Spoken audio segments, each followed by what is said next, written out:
All right. Welcome, everyone. We're about to get started.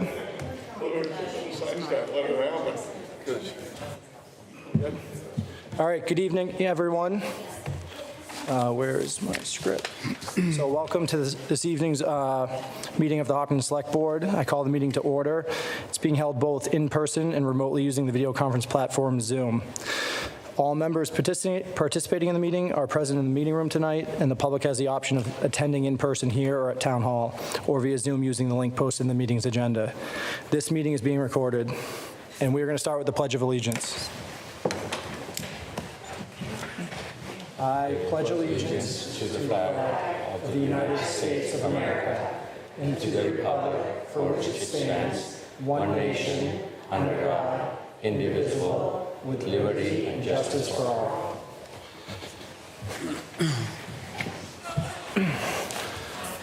All right, next we are going to move into public forum. Each person will have up to 2 to 3 minutes to speak at public forum. Please start by stating your name and address. So if there's anyone present in the meeting room who would like to speak tonight. And one reminder, we have one public hearing set for tonight. So if you're here speaking about the Hayward Street dog hearing, there will be a session during that to speak at that. But anyone else who would like to come up and start?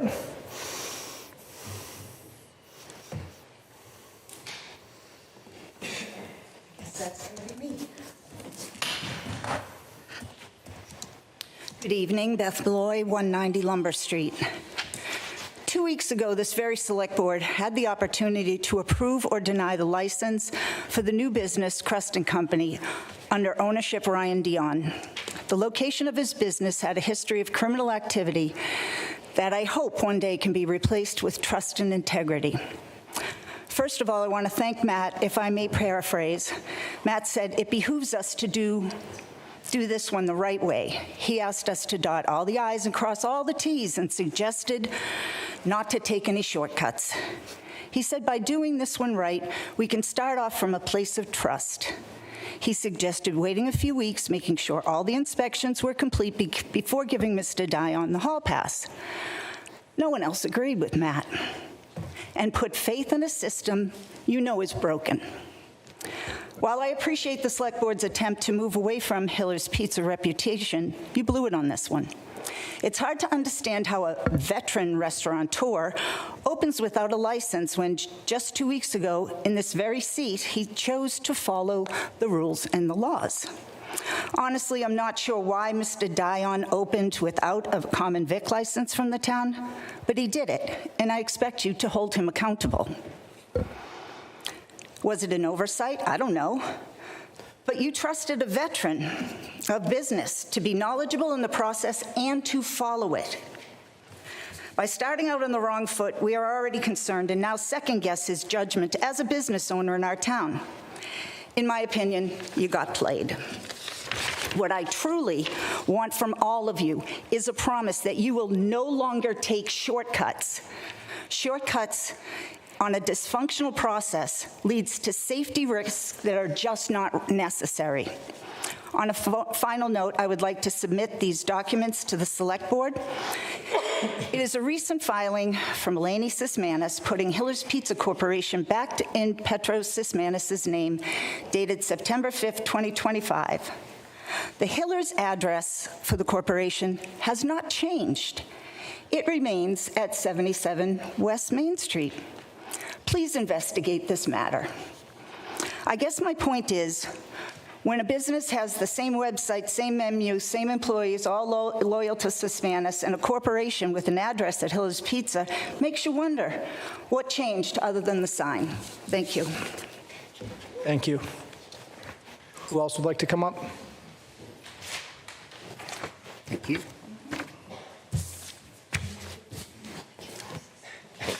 Thank you. Thank you. Thanks. Thank you for looking that up. Welcome. Hi.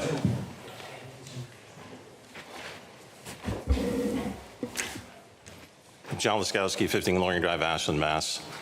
I'm one of the co-founders of the Hopkinton Child Safety Coalition, the watchdog organization that we formed to protect children and ensure justice for victims of sexual abuse and hold the local authorities accountable. First things, we want to thank the Hopkinton community for all your support during our boycott of Hillers, ensuring Petros Sismanis no longer hides behind this business. But today we need to address other critical issues that demand our attention, and one I think the community deserves the right to know, because we want to understand how a person like Petros Sismanis was allowed to operate within this community unchecked, and unchecked for years.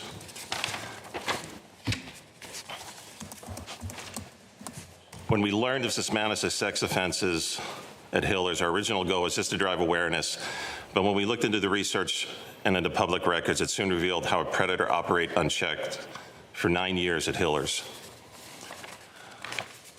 Sorry. And I want to make it clear, we've relied solely on all the data we have as cited, as accessible data, as public data, noting gaps where there's evidence lacking. We have cited it, we provided you references, we give them to you. And when we don't have any receipts, we tell you what it is. But we want to know how the process in place and the people in place that are here to protect the community fail us. Everyone is aware that the criminal activity that led to the closure of Hillers. What people may not know is that Sismanis has a 114-page police record accumulated over 28 years. I want you to sink in. 114 pages. This is a fact that raises urgent questions about oversight at 77 West Main Street. And there's no doubt that Chief Joe Bennett knew this history at Sismanis at Hillers Pizza. In addition, you have a VIC license process designed to have checks in place to protect the community. But under leadership of the town management, Hillers Pizza had their license renewed year after year. We want to clearly show and inform you how these repeated systemic failures and mistakes that happened year after year, allowing this sexual predator to operate in the business in Hopkinton totally unchecked. We'd like to understand why, and I think the community deserves an answer as why. So thank you. Thank you. Would like to come up?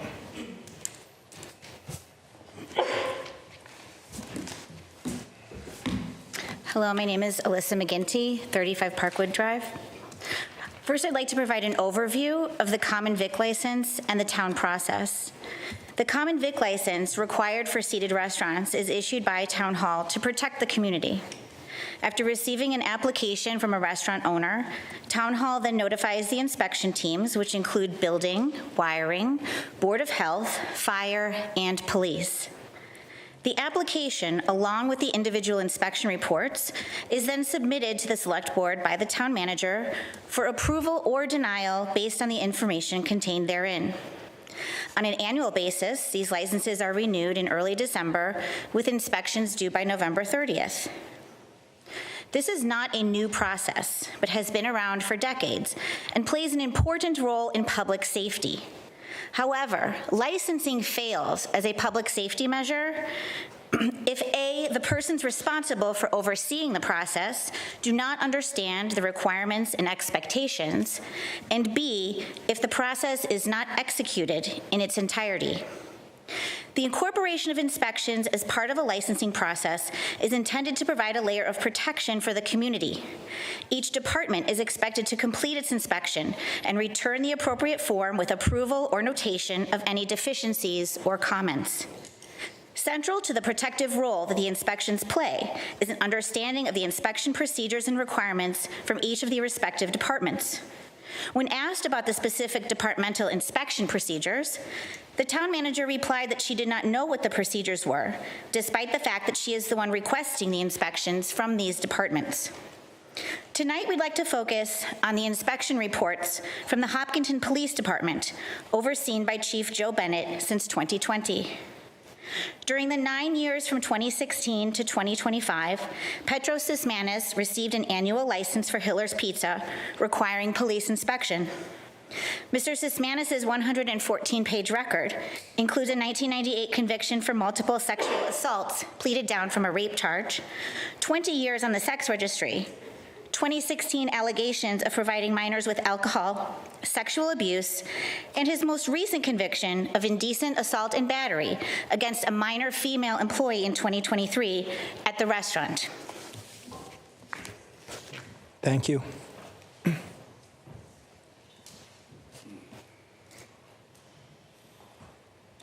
We meet again. Welcome. Thank you. My name is Marie Laskowski, co-founder of the Hopkinton Child Safety Coalition. I reside at 15 Loring Drive in Ashland. Did Chief Joe Bennett never once think that it was important to inform the Select Board that Mr. Sismanis had a criminal history? In 2016, Officer Jay Porter wrote, "We have no prior issues with this individual."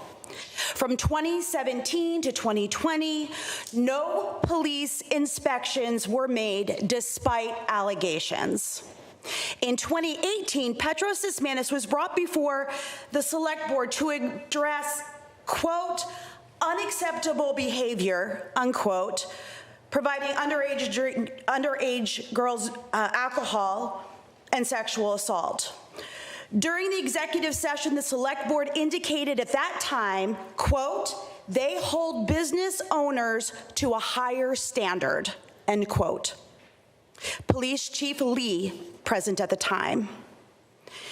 In November 2023, no comments were made even after January 23 arrest of Sismanis for sexual assault. Are the police not here for our public safety? Is sexual assault on children not a public safety issue? How can a 114-page record of Petros Sismanis yield no comment on his license renewals? These mistakes are not just clerical errors. One can only conclude it is a gross oversight and neglect to protect this community. The result? We have a 16-year-old young woman in 2023 sexually assaulted by a convicted felon.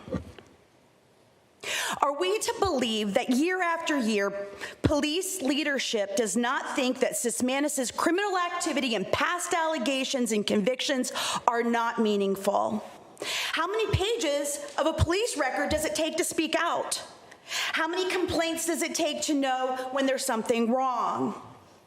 This community has suffered because people in authority have had the ability to act and did nothing. It is time we say no more.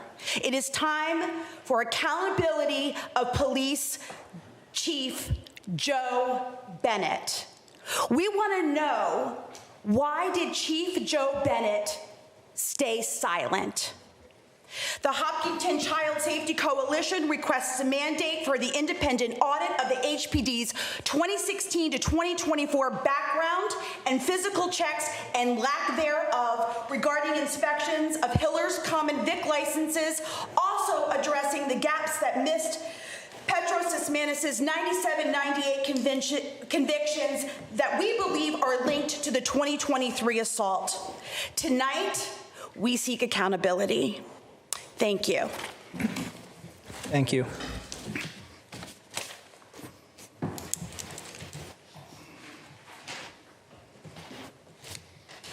Thanks. Yes. Thanks, Marie. Thanks. Anyone else for public forum?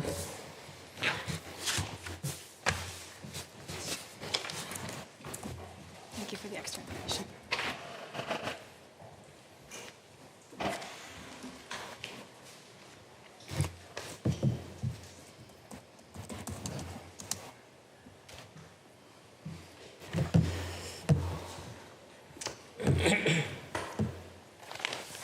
Good evening.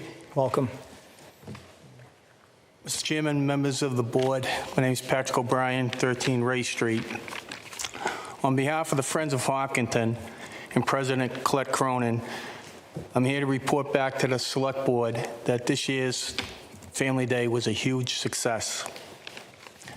Let's start at the top, the Select Board and the Town Manager. Each year, the Select Board and the Town Manager has been very supportive of our Family Day. I've spoken with Town Manager Elaine Lazarus throughout, and up until the event, she's been very helpful and supportive of our Family Day. Hopkinton Public Schools You can't say enough about them. They've been an incredible partner for the whole duration. This year, Superintendent Evan Bishop opened up the school to us. Tim Pearsons, who's in charge of facilities, was, as always, anything we needed, anything we wanted, he was there to get it for us. Nick, the maintenance man, he was there first thing in the morning, and he was there last person at night. A couple people from their IT department, Ashok Gosh and Scott Hudson, they work with us on the IT, the Wi-Fi, to get to the food vendors so they could process the orders real quick so we can move the people along on that. And athletic director, Richard Andre, worked with us, allowed us to use all his fields out there behind the middle school. Fire department, incredible. Chief Doherty, Deputy Chief Jurassic, Safety Officer Tom Poirier. Each and every year, they've been there helping us out. From getting the light towers for us to use at the event, they set up, arranged a live fire demonstration on site there. They had a fire truck with men in there interacting with the residents, handing out hats and stickers and talking to people. But their main job, they did it well. Safety for the fireworks, and they also had mobile gator to have paramedics to handle any medical emergencies that we had up there. Police department, working with Chief Bennett and Deputy Chief Van Ralton. This year, I worked with Lieutenant McNeil to come up with the operation plan. Sergeant DeBoer, he was up there. He had a booth along with other officers and dispatchers and police department personnel to interact with the residents. And last but certainly not least, our DPW. Each year, Mike Manza, meticulous. He's got the details down to the last second. He had me work with his foreman this year, Brendan and Colin, from everything on Friday to getting light towers, to getting the no parking signs posted, and to get picnic tables at DPW, and then everything on Family Day. Incredible. We've been doing this since 2017. We lost 1 year to COVID. We lost 1 year to a rain date. Other than that, we've been going strong. We've had over 1,000 people come through the event on Saturday. Special shout out to Mr. Clark there, who donated his time for the dunk tank up there. Very much appreciated. So any other members next year, if you want to, we'll certainly find time for you in there. But again, on behalf of the Friends of Hopkinton, we want to thank the board for all your support. Thank you. Thank you. Yep. Who would like to speak next?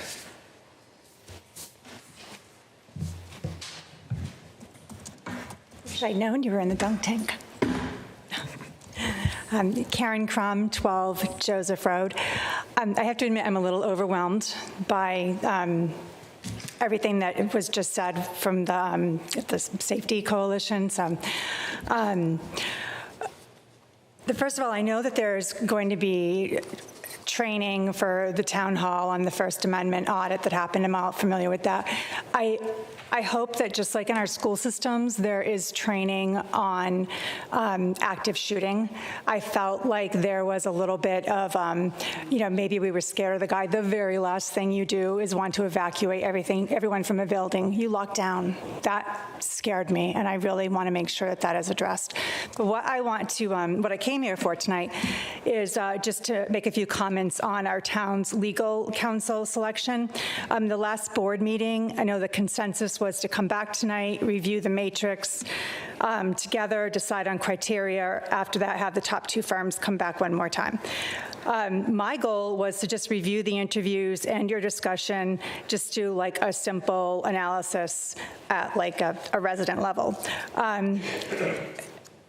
I took down the things that Elaine and Lance said were important to the Hopkinton Town Hall staff. They seem to be in line with the Select Board. Confidence in the advice of counsel, quality service, responsiveness, preparing for town meeting, service provided on site, and cost. I do agree that we do have 4 great law firms, and we are fortunate to be in that situation. But the first one is the confidence and the advice of legal counsel. Elaine shared that it's important for the staff to have confidence. She said, I think we have confidence in our legal counsel. Actually, I'm sorry, this is me. I think if we had confidence in our legal counsel, we wouldn't be interviewing 4 firms. In fact, here's something that was said during the interviews by the select board. I thought, does the town need a change in this? I know that change is often a scary thing, but I think with everything we've gone through, it might be appropriate. Something else that was shared during the select board's review of the interviews, as you may know, we have found ourselves in litigation, which is why we are going through this process. Is there anything you would have recommended to us different than the advice received by current counsel? I'm trying to understand how you might have steered us differently, knowing where we ended up.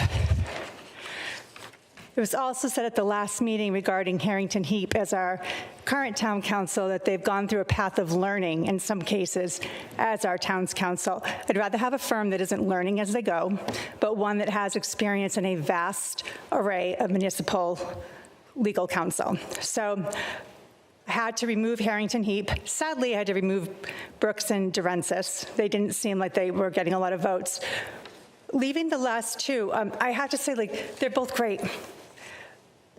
The Meade, Tallerman, and Costa, they have a conflict on so many things that are important to our town. So if we think they're great, but they're not going to be able to advise us on some important things, it kind of leaves us in a situation of paying for special counsel and not even using the people we think are so great. KP Law, they had a clear record of being kept on by people they worked with at other towns that moved.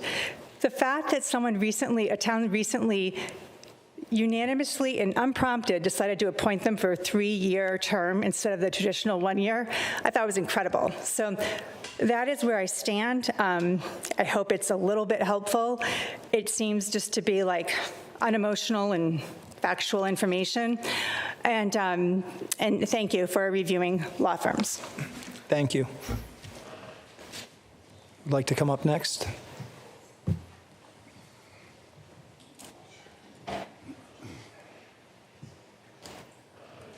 All right, it doesn't appear that we have anyone else coming up. Is there anyone on Zoom for public?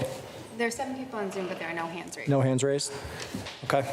Joe, sorry, through the chair. Before we move here, can we just quickly, as like just a general summary of the 2 pieces of material that were passed to us, just for the purpose of kind of entering them on the record? Because otherwise, we've essentially had people come up during public forum, hand us papers as the board, which were not pre-distributed.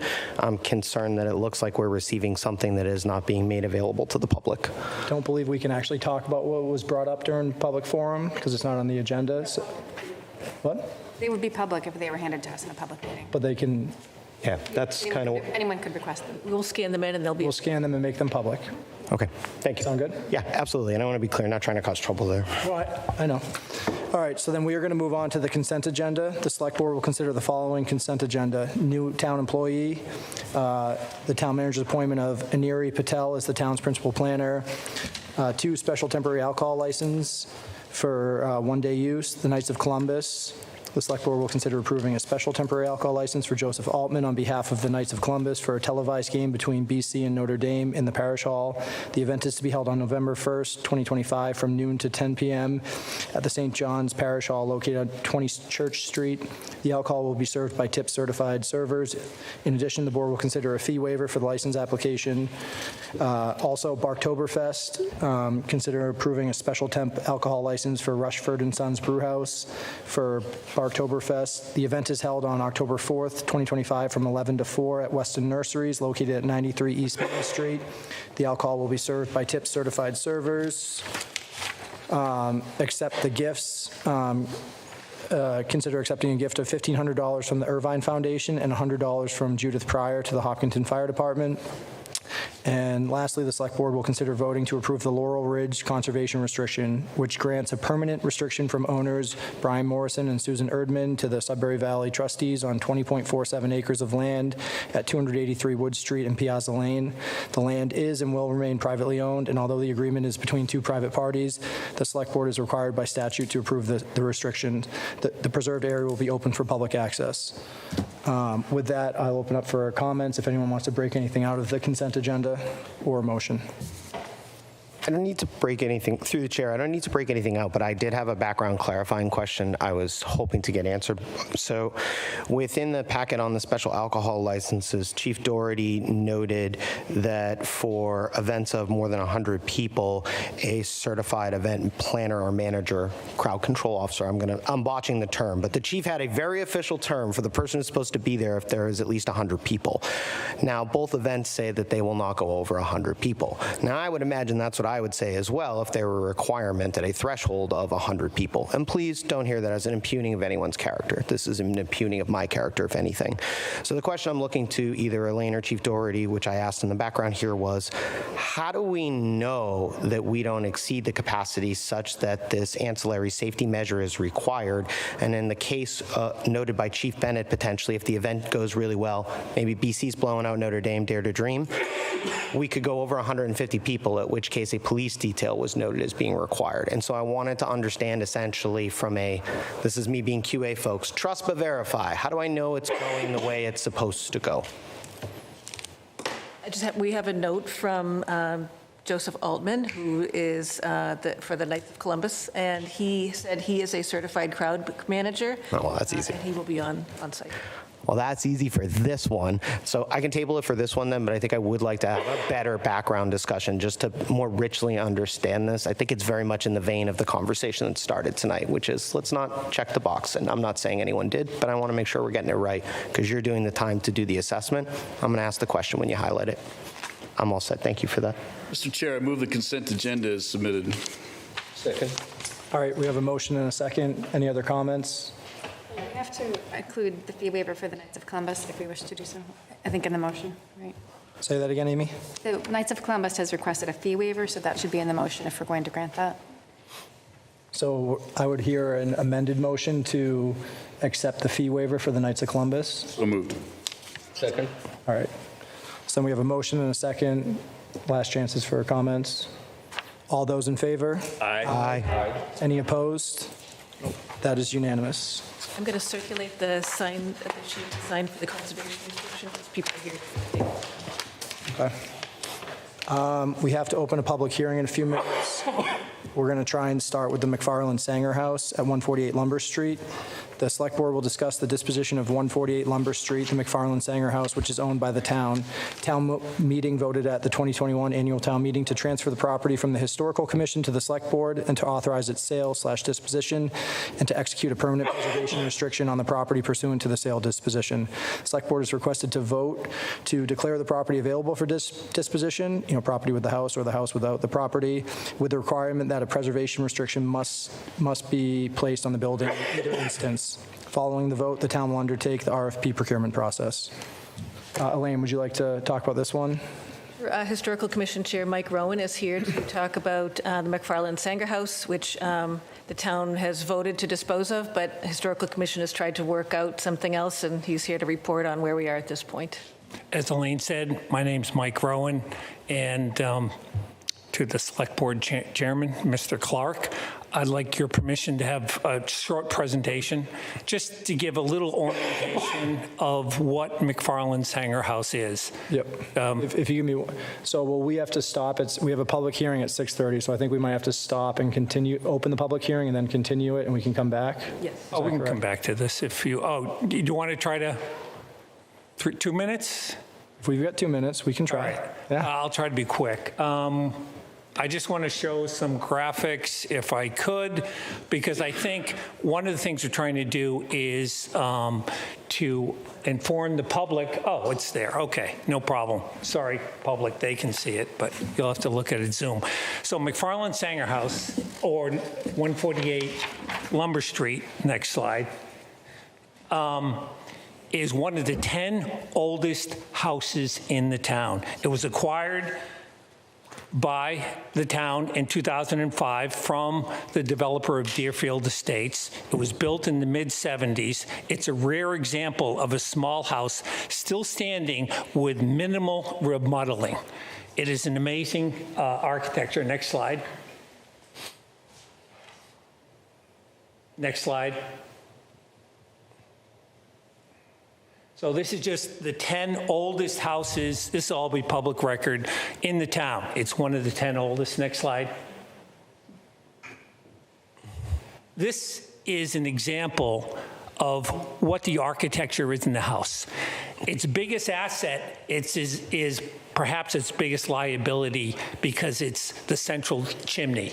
It is a massive central chimney. It is a very unique representation of New England architecture. It is character. It's legacy. It's something that should be preserved. Next slide. This is the status. We've done some work on it. We've replaced the shingles, new bulkhead. We've had all the windows redone, but it needs some work. Next slide. The major piece of work that it needs is on the south side, the sills. The floor sills need to be replaced. And the biggest dilemma is the next slide. It was acquired from Deerfield Estates. It has a sewer line to Deerfield. I believe it's limited to 10 gallons a day, which is inadequate to sustain a residence. It's not large enough. We've had Marquardant look at it to try to get a well and a sewer system on a quarter-acre property, and we're having a hard time. The one thing we might be able to do is the adjacent property to the south is owned by the town. It's open space. If we could get a well there, then we could do a sewer on the property. That is one option. But I think today, what I'm here to suggest is all of this might be done with the potential future acquisition buyer. So what we've asked the commission to do is to put the house on the market with a deed restriction. I've worked with Elaine. She's done a great job of getting a deed restriction that we would prioritize preservation. If we can find someone, a buyer, that knows what they can do either by working in place or by moving the house. I think it's a real asset that we're trying to preserve. And frankly, the Historical Commission has owned the place for 20 years, and we really haven't done a good job of trying to get the solution. So we need help, and we're looking to the Select Board for help. So with that, I'll end. Thank you. So should we pause, open the public hearing, and then we'll come back to this? All right. So hang on just a sec. Right there, Mike. We're going to come back to you right now. Yeah, we're just, we'll open it, continue it, and then we'll come back to you. So seeing that the time is now past 6:30, we shall open the scheduled public hearing with the reading of the posted notice. The Hopkins Select Board will hold a public hearing on Tuesday, September 23rd, 2025 at 6:30 p.m. pursuant to Mass General Law, Chapter 140, Sections 136A and 157, to consider whether the dog identified as Thor residing at 50 Hayward Street shall be considered a nuisance or dangerous dog as defined by general law and apply any of the remedies provided for in the statute as deemed necessary. The public hearing will be held at Hopkinton Town Hall, 18 Main Street, Hopkinton, Mass. on the second floor in room 215/216. And Hopkinton Town Hall is handicap accessible. So can I pause there, or do I need to give the overview? Like the overview of the process? Can I just pause it here? You can pause there. All right, so do we need a motion to continue it, or just pause? You could just pause, and then we can just... All right. Perfect. Then we are paused, and we'll go back to the McFarland Sanger House. Thank you. I feel about as old as the house I'm talking about here. Mr. Clark would understand that joke more than I do. So we need your help. And we think the best thing we can do is be entrepreneurial, try to find someone who would be interested in buying the property. We've got an RFP. We want to advertise and publicize. So part of this coming before you is just to start to get some public interest in what might be a potential sale and mutual beneficial result of the property. So that's what we're here to ask. I think, Elaine, you've got all the documents put together, so what's next? Yeah, there is a draft RFP that would go out once that review is concluded, and we would just need approval of the board to declare the property surplus. And we will see if there's a response to the RFP for someone who wants to preserve the house, either in its current location or moved somewhere else. Perfect. I mean, I'll open up to the board for any thoughts or questions. Amy, you want to start? Sure. Yeah, no, I appreciate that they've kept it for a really long time, and it's a beautiful historic property. So it sounds like only the exterior would be able to be preserved by the RFP, right? They could get rid of the chimney and then other things on the inside.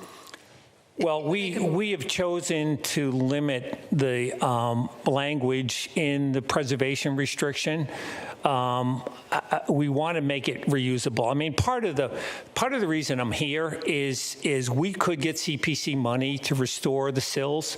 We could continue to try to restore the property, but without a use, it's eventually going to fall into disrepair. So we would love to see a beneficial use of the property. We tried to negotiate with Deerfield Estates, and I understand. They see it as more as a liability. It is an old property. It is something that you have to really love antiques to be able to want to invest the time in it. But there are people that I believe are around that are willing to consider that, given the fact that, we're not asking to sell it for a lot of money. We are asking them for a commitment for preservation. So whether they want to leave it there or they want to move it, we're open to that. I appreciate the challenge. And so if somebody does want to buy it and remain on site, would we be able to work with them on the water on our adjacent property? We'd have to investigate that, as it is open space, and so at the very least, there'd have to be a town meeting approval of the use there, at the least. But it's pretty benign. And it's certainly, from an engineering perspective, getting well water that short a distance is a very feasible. It's more a logistic and legal hurdles than it is anything else. But if we were able to do well water there, then we could get a septic. We had Marquardon look at it. It could get either septic or well, and not both on the quarter-acre site. So that's a recent development that we were not aware of until about a couple months ago. So we haven't pursued it significantly. So we thought better to just put that out to the public, announce to whoever is the potential buyer that might be a viable option if we can legally do that. Then I think that gives a potential buyer the opportunity to try to negotiate with the town to get water. And to me, that would be a win-win. So I appreciate everyone answering the questions, and I think I am comfortable with us going ahead with signing the RFP and declaring it surplus. Matt? You said the town voted in 2005 to dispose of the property. That means something pretty specific to me. What does dispose of mean in this context? Okay, well, you know what? You can fault my language, because what happened in 2005, and this is before my time on the board, but there was a development, and the developer had promised to maintain the house as a community center for the development. Over the course of construction, they determined that that wasn't what they really wanted to do, and they said, we're going to tear it down and build a new community center. The town balked. The Historical Commission, through the demo delay, said, no, you can't tear it down.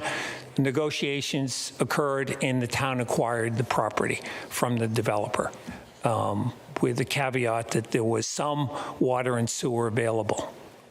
Okay, for my clarity, has this ever been before town meeting in terms of what should be done with respect to preserving versus selling the property? I'm trying to ascertain if there has ever been any information given to us by the town explicitly about the intent of how they would like to see the space used. There was the vote in 2021 to dispose of the property. At that point, it was disposed. Okay, so I'm back to my first question. What does dispose mean? Does dispose to me means purge? It does not mean purge with conditions. It does not mean purge with restriction. Dispose means dispose. We're talking about a historical preservation here. That's not dispose, that's preserve. There's a whole different word for it. Fair enough. Dispose can mean just sell. Right. Yeah. I agree, but it does not seem, and this is why I am fishing, to have been the intent of the town. So first, it feels a little bit like we've kind of knowingly pushed back on what the intent of the town vote was. Dispose is not preserved. This is my time and perspective, please. Secondly, with that said, I'm also just a little confused and concerned as to why the Historical Commission is here from a P's and Q's perspective. You don't necessarily report to us on this. I'm absolutely happy to give guidance. I mean, I got myself elected to talk. I'll do it all day. You're here for it. But you're the empowered representatives here, and I can't help but feel as the politician sitting here that you're essentially asking me to make a decision that you don't want to make, but you absolutely know what it is. You've told me you know what it is. You've made a recommendation.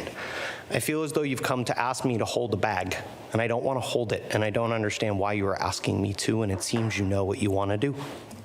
That, I appreciate your candor. Certainly, I'm guilty of confusion. I wrote the original article that was put before the town, so if there's any language misconstrued, that's on me. Our intent has always been to preserve the property in whatever way possible, whether it's through public ownership or private ownership. Yep. It's irrelevant to me. Preservation has been the number one driver. So that has always been the mantra from, as chairman of the Historical Commission. So if I've misstated, misspoken, poor semantics, my bad. No, one of the things this role is teaching me is that you only control what you say, not how it is interpreted. So I think we just had a nice mutual moment of it. Look, I'm aligned. If you don't know what you want to do with it, I like the idea of trying to derive some value, some immediate ideas that come to mind. If we're so excited about the chimney and it's truly the thing that makes it unique, I'd love to be thinking about this as an architectural museum. We are a wildly intelligent community. We value education and preservation. I could see this being a little bit of a draw, and it could be a thing that is part of the town. I really like that idea. So please, even though I'm grilling you here, on the other side of this, I'm very much seeing the vision of how this could still be part of the community and still enrich us. I just think you could have gotten there without me. That we need your energy. This has been dormant within the Historical Commission for 20 years. We need your energy. We need someone to be a champion that's not in the Historical Commission. We have not succeeded trying to champion this place. If you were the champion, I'm right behind you. Folks, I think we're in a lot of trouble if I'm anybody's champion, but buy me a drink. I have more creative ideas, and at the very least, public flogging over here. You absolutely have my support, and I think it should be noted, especially since I got on my high horse here a little bit, it is super hard to admit that you don't know what to do. And I really respect and appreciate that you came here and you admitted you didn't know what to do and you asked for help. Impressive. You good? Shidul? Yeah, well, thank you for coming forward and bringing it to our attention. I certainly understand the logic behind and respect the tradition, the history, and all that you are looking to preserve, and I certainly support it. And I think this is, something that you have carried the burden for some time, and I appreciate that. And now it's also good that you came forward to seek for help and ask for others, including us, as town leadership, to help where we can. And I feel that it's everyone's responsibility as part of this town. We want the best for our town, and this is a great asset, obviously, all things considered. Now, a few kind of clarification questions. I like the idea of CPC. I was wondering that we recently have initiated an affordable housing project as well, where we are using a property to convert and make affordable.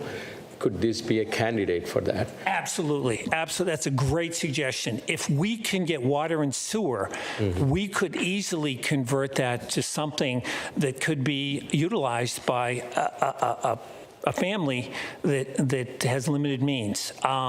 That's a fantastic suggestion. I'm all for it. We have to get more than 10 gallons a day of sewage on the property, and that's been our biggest dilemma. No, great to hear. I think that would be a way to explore and a great win-win potentially. So I would certainly recommend that. And as it comes to our purview, I would like to approach all these, ideas. And I think in the last meeting I also mentioned we have about 4.9 million sitting for our affordable housing initiatives, and we are under constraint in terms of our affordable housing numbers. So this is an opportunity for doing good in many ways. So, but you have my support, and we'll all, I think, talking in the same line. Brian? Elaine, in 2005, didn't we put a deed restriction on this, that it had to be maintained? Didn't we put a deed restriction on the Deerfield Estates, whatever it's called? Not on this property. Did we move this house then to this location, or was it there? It was originally part of the plan that created the condominium. Right. And when it was decided that to convey that to the town, they carved out this small lot for it. Yeah. Out of the condominium. Yeah, okay. So I was on the planning board in 2005 when this went down, and I remember a lot of this, not every detail, but absolutely the intent was always to preserve this structure. And the deal for that whole condominium thing was not going through without this in place. So they yesed us to death, and then they wanted to do something else, and we figured it out as a town to do something else. But we need to preserve it. It's part of our history. We absolutely should preserve it. I don't know if it would qualify as an affordable house, however, because having lived in a couple of antiques, they are anything but affordable if you keep it up, right? There's a lot of money that can be spent on an annual basis with homes like this. But I'm all ears and wide open to try and help preserve it any way we can. Ideally, it's occupied on a regular basis. I think we need to find a beneficial use of the property. And to me, whether it's affordable housing, whether it's an antique lover's house, I just need to help find a use that's viable for the property. And I think the options on the table are willing, maybe something to discuss, whether we go out for the RFP, see if we can find a buyer who's willing to have a dialogue about what the final use is. I'm open. I mean, I'm good. Good? Perfect. So, I mean, I'm fully supportive of keeping this, putting it to use. I don't have anything additional. I love some of the creativity that's been thrown out here just in this. So my only question is, from a motion standpoint, if we have an advised motion written, would that allow us to explore some of these options, as written? We'll go forward with the RFP to see if there's a response. Okay. Yep. So, And we don't have to accept it if there's not a good response. And there may not be any responses. yep. So, I mean, I'll look for a motion. I think I've heard enough support from the board to move forward with this process and allow us to figure out how to keep using it and maintain it. So, with that, does anyone want to make a motion? Do we have the motion written somewhere? I believe we do. Move to declare the property in the building at 148 Lumber Street available for disposition, and the building shall be subject to a historic preservation restriction which will protect the facade and appearance of the entire exterior of the building in perpetuity. Second. Okay. Perfect. We have a motion and a second. I don't believe we need any more conversation. All those in favor? Aye. Aye. Any opposed? That is unanimous. Thanks for your time. Thank you, Mr. Mayor. All right. So now we got to go back to the public hearing. I know Jed and Kerry, we did not forget about you guys. Bear with us a few minutes. But I think we have to go back to the public hearing since it's been open. So, all right. So to start, I'm going to kind of give an overview of the process for this. And then, we'll kind of open it up to conversations from, a few people in town and then, of course, the residents. So as was stated in the notice, a formal complaint and hearing request was filed with the board for the dog known as Thor residing at 50 Hayward Street. Upon the town's review of the report of the animal control officer, it was determined that the situation may qualify for a hearing as defined in the applicable Mass General Law. The board will now hear testimonies regarding the aforementioned dogs, starting with the animal control officer, followed by the complainant, and then the defendant dog owner, and then finally the public. Public comment shall be limited to 2 minutes. The board will then vote to close the public hearing and make a final decision as to whether the dog qualifies as a nuisance or a dangerous dog, and then prescribe any of the qualifying remedies as outlined under the applicable legal standard. So with that, is Bill Proctor here? Hey, Bill, you want to come join us? Yeah, we actually have seats over here. Yep. Hi, Brian. Can you and Brian sign this? No.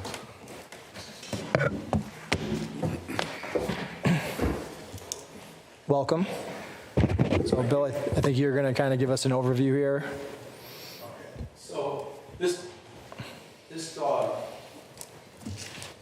the problems stems back. I can give you a little story behind this dog. So the gentleman purchased this dog from someone else.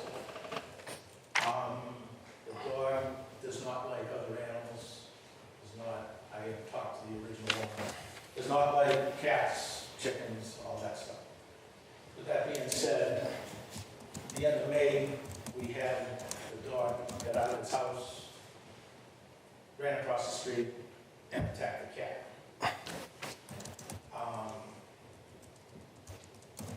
did make it, came home a week later.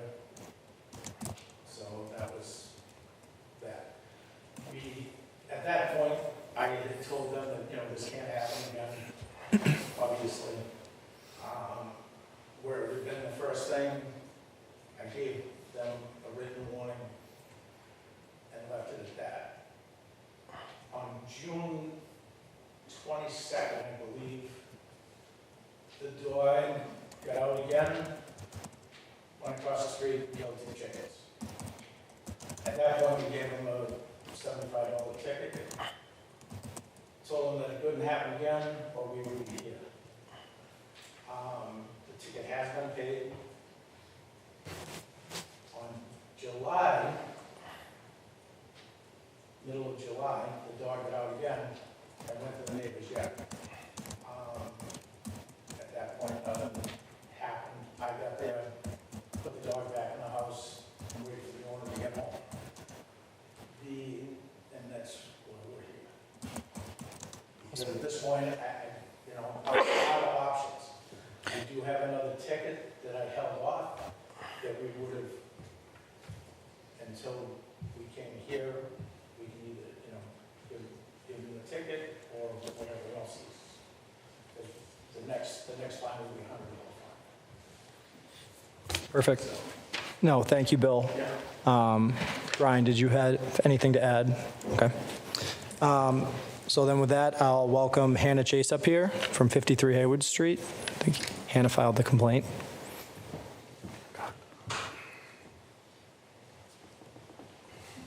Hi. Welcome, Hannah. I live right across the street from where Thor lives, and I'm kind of the one that kind of pushed to have this meeting. But we noticed way back in March when we had damages to our chicken coop. We weren't sure what it was from, if it was a wild animal, but we had it suspected that it was a new dog that had moved in. It was actually in the newspaper when it was reported, in the Hopkinton newspaper. And it wasn't by us, it was by a neighbor who saw the dog jumping on top of our coop, trying to get inside, our wooden chicken coop. It wasn't until May when it attacked the cat and we called the animal control, when that was the first time it actually had permanent damages. The only reason our cat survived was because my boyfriend was there and we all witnessed it happen, and we were able to open a pit bull's mouth with my hand to get the cat out. So it's multiple times that, property's been damaged, calling animal control over multiple times, and just things haven't been happening to prevent it. I mean, we saw the dog jump out of the screen. There's no fences being put up. We're just not seeing any initiative being taken by the owner to prevent this from happening. Animals are very similar to small children in their mannerisms. And will the next attack be, a human child? We have my 5-year-old niece come over, and we don't want that to happen. We've kind of said, we don't want you here. We celebrate our family at other houses besides our own now because of this dog. And doesn't seem like we've talked to the owner. Owner does not take any accountability for what has happened. He says, no, we did not, the dog did not attack the cat. It attacked the chickens, but does not take accountability for, the huge problem, which was the cat. Gotcha. All right, thank you, Hannah. Does anyone have any questions or comments for Hannah? I don't think so. Yeah, I'll ask. Sorry, you said you pried open a pit bull's mouth and you pulled out a cat. Yes. So what happened was I was in the backyard with my boyfriend at the time, and my cats were, and it was a really nice, we were all out and about. My mom had just went inside, and we heard the chickens fly up in their coop, whatever, making a lot of sound, and I go I look over my deck and I said, oh, the dog's in our yard. And then my boyfriend sees the dog run to the cat, get it in its mouth, because I thought the cat was going to outrun it. I screamed at my boyfriend. He got him in a chokehold, and I'm an animal lover. I deal with horses. I deal with large animals, and I know that's the only way to open an animal's mouth. So. I'm sorry. Thank you. Shadul? Yeah, no, this is, thanks for bringing it up. And I'm no expert in animal behavior, but it is not something that is acceptable going and endangering neighbors and neighborhood. But my question is, what is the due process and the options for the board? Hang on, we're going to come back. We're going to go through. We can open it up. We can close the public hearing and ask some questions. Oh, I see. With Brian Okay. and stuff. So if you have a question for Hannah, you can ask that now, because then we have other people to speak. Sure. Thank you. One quick question, Hannah, and I'm wondering, when you say the owner wasn't taking the accountability, was that something that came out with your conversation or your boyfriend's conversation with the owner, or was it through the town or through It was, so we've had multiple interactions. I actually interacted with, we believe, the mother of the owner of the dog on Mother's Day when it attacked the cat. My dad had a conversation. You know, he walks the dog at least once, maybe twice a day. And, you know, he said, because he never paid the cat bill, which you can't force someone to pay something like that, but it was a $900 bill. And, you know, my dad said something like, that really was kind of not a good thing. And, you know, the owner said, it wasn't my dog. Your cat was not attacked. Understood. Thank you. Brian? I don't have any questions for Hannah. Thank you. Yeah, thank you for sharing. Thank you. Sorry, yeah. I think I heard you describe the incident with the cat when the dog supposedly went and killed the chickens. Did you witness that too? I just want to. I was 20 minutes later to that. My parents did witness it. We had a 4-foot metal chicken fence, which, granted, we know that the risk of having chickens, we have wild animals, they can get to it, but my parents saw the dog jump the 4-foot fence into the net, corner my chickens, and it killed one, injured two. We had to rehabilitate this chicken, because that's what we do, apparently. We fed it water, grain. My mom cleaned him up every single day in the heat, and he survived, or she survived, but, I wasn't able to see that. I'm being told by viewers at home that they can't hear from the mic with town council or the animal control officer. Is that mic on, or maybe we can It's move it? on when it's red, Brian, and you probably should share it if you can. It's off, it's off right Turn it now. on now. There you go. I see. All right. Sorry about that. I didn't realize red meant on. Usually red is associated with.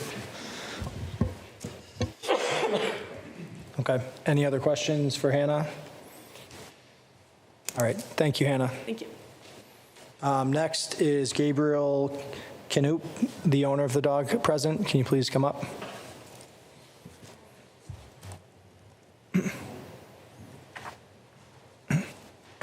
Welcome, Gabriel. So I don't know much explain. Do you mind pulling the mic a little bit closer to you, just so that everyone can hear on Zoom? I don't know much explain. It's actually almost true, but the only thing I don't understand it is how she pulled the cat out my dog's mouth, and didn't have no injuries at all and no blood at all on the door. I just want to kind of understand this part. Okay, I think what he asked was he doesn't understand how they didn't get injuries, taking the cat out of the dog's mouth. Mm-hmm. I don't think anyone on this board is possible to answer that. You just said everything was true except that. I'm just trying to understand. All the accusations is about his attacking the cat, but he never attacked the cat. Okay. Because on Mother's Day he might ran out. He ran out too. This is true, but a couple days after she put a sign missing cat, and that's like from 1 to 2 weeks, and then the cat appeared again. She took it out the thing, and that's everything comes back normal. Okay. He's asking that. We should have her respond to it. He has a right to We can ask her have her come back questions. up. Yeah. Mhm. Hannah, would you like to join us again to answer this? Sorry, his hand is coming up, but I'm really nervous about a he said, she said here. Is there an actual veterinary bill that has been submitted such that there is an objective assessment from a non-us or non-them? There is. Can that please be, sorry, through the chair, can that please be summarized for us, as I think that is the crux of the discussion here?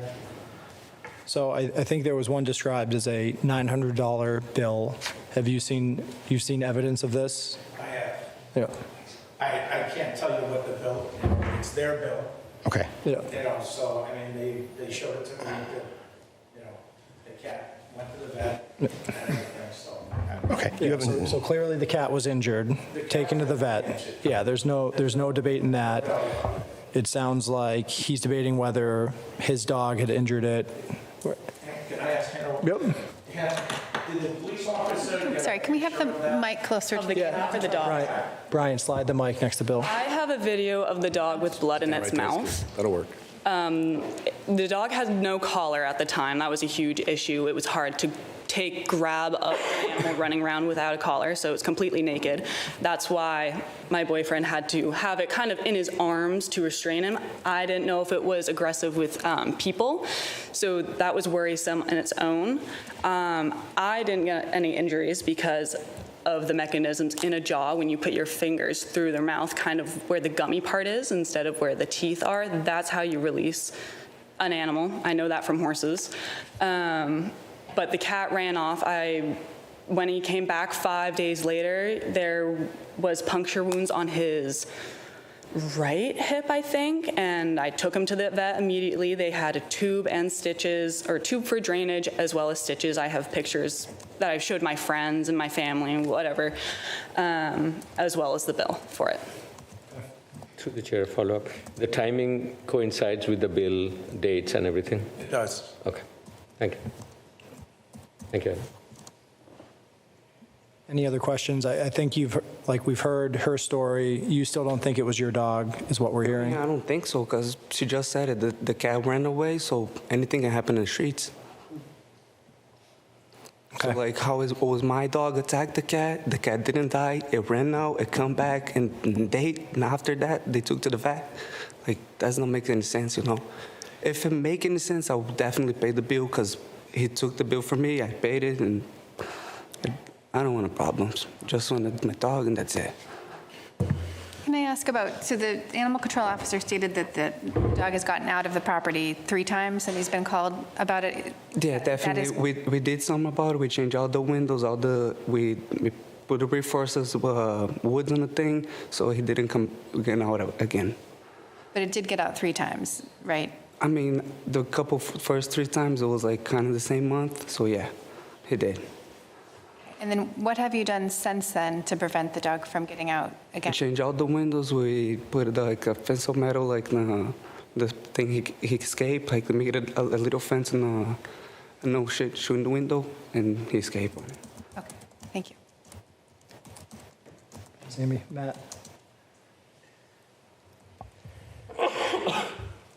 I don't know that I have any questions. I have comments. I'm not sure if that's where you want us now, if you still want us asking Well, questions. we still have a whole thing of deliberations. Yep. This is, your chance to talk to them, so thank you. Shidul, question? Just a quick question.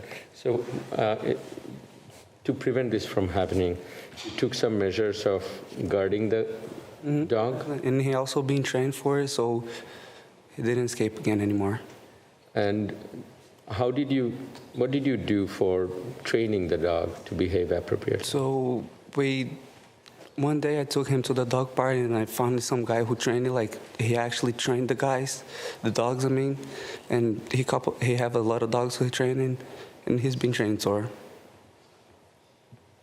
And overall, what assurance or what sign do you see that this is not going to happen again? I mean, it'll never happen again.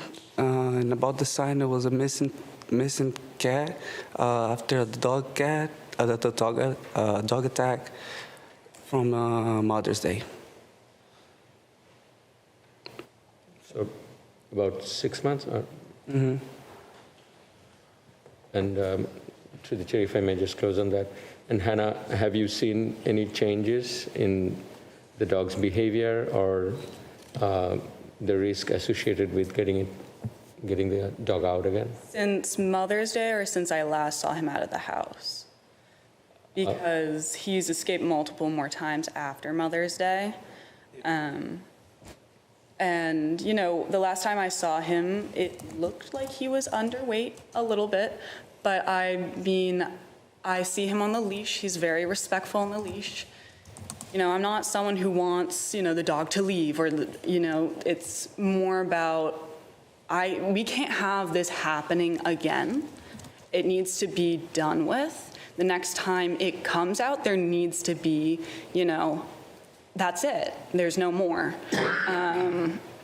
You know, there's no fence, there's no precautions. Like I've seen, the dog trainer went over and then it accidentally let the dog out. It came over whistling, which hypes a dog up, especially one that has a lot of energy, but it ran out and that's when it jumped the fence, attacked the chicken. So do I believe that, yeah, a trainer has been over there? Do I see? No, I work, you know, my family works. My parents are teachers. They're now out of the house. We see a lot less. But when my family was in work, it was escaping. We were seeing damages. We're just very uncertain, very uncertain. Understood, thank you. Did you want to say something? I was just so the last time that I know the dog was out was the end of July. So we haven't had anything since that time that I know of. Or the police department, because I checked with them too to see if they had any calls that I didn't get. But as of the last time that I spoke with them, which was, I believe, July 22nd, we haven't seen the dog. I have seen some stuff going on at the house. I haven't been in. He hasn't asked me over to see anything. The trainer is a reputable trainer. So if that's the case, I would want to see that there's actually paperwork that he's, you know, signed up with a trainer to take care of it. I met the trainer that was at the house, but like I said, it is a reputable company because I looked into that too when I saw who was supposedly training it. So. Okay. Thank you, Bill. Brian? When did the dog move into the neighborhood? Like 2 months before Mother's Day. 6 months before Mother's Day, so... 2 months. 2 months, I'm sorry, 2 months. So this year, okay, thanks. So again, we're going to the last incident was end of July. When you first started talking, you talked about improvements to the windows, and then you said fences. About the fence, I make a quote for it, but it was too expensive, so we just forget about it. So there's no fence? Like, for now we did, but like for in the future, we probably do it.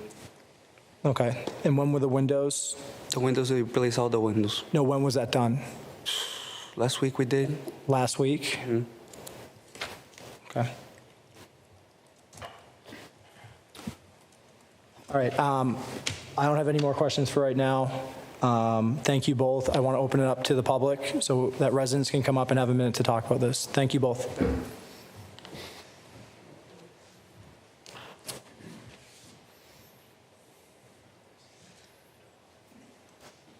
And after in person, there is someone on Zoom. Okay. Well, thanks, Amy. We'll come back to them. Welcome. Sure how this works, but my name is Karen Phillips, and I live at 55 Hayward Street, and I am a neighbor to Hannah that was just speaking. And I did witness the day the dog was attacked because our properties are adjacent. She screamed a blood-curdling scream that drove me right out of the house to find out what was going on. And I saw what happened in her backyard, and it was Thor who did it. And when he was done, he ran right across the street to that property. On July, what you're talking about was the time I called, and I've called twice to the dog officer, that the dog was outside the windows of the house, and this was after the chickens were attacked. You know, I have a dog, so I like to walk him on the street, but as I was walking down, I noticed that the pit bull, they have casement windows. So the dog was jumping in and out of the casement window onto the deck, and he had no collar, no harness, and there was nobody home. I already knew he had attacked the chickens, so I picked my little dog up, and I actually went abruptly to a neighbor's house to get off the street because I was fearful for what might happen because the dog was loose and there was no one home.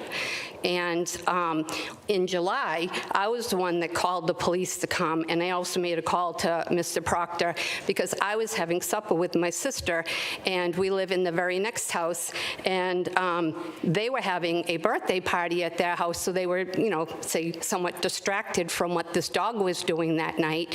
And I heard this sound coming down my walk, and I'm like, what is that? And I looked over, and I see the cat that had been attacked because it still had its fur all trimmed up from the surgery it had. And I see this pit bull chasing it. It's like 5 feet away from the dog, from the cat. So I leaped up from the table screaming because I'm like, nah, he's gonna get the cat again. And I screamed, help, help. And people from the party that they're having in their yard had to come running over. And thankfully, I had a little pile of brush in the back, and the cat was able to hide in the brush. But there is no mistake what dog did this. There is no question. I witnessed it on Mother's Day. I couldn't even go out to eat that day. I had to call my family and say I had to calm down from what I had witnessed in their backyard.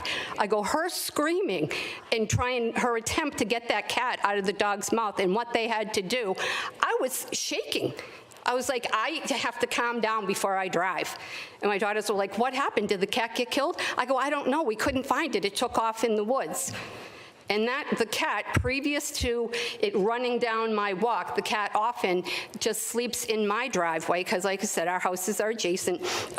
He sleeps in the driveway under my car. I had seen him. I had been up in the driveway before I sat down to eat. The cat was just laying down under my car. He wasn't antagonizing the dog. He wasn't walking by their house. Now, cats, yes, they're free to go anywhere. So if the cat was over in their yard, you might say, well, cat and dogs, you know, he's antagonizing it, making him bust through the window.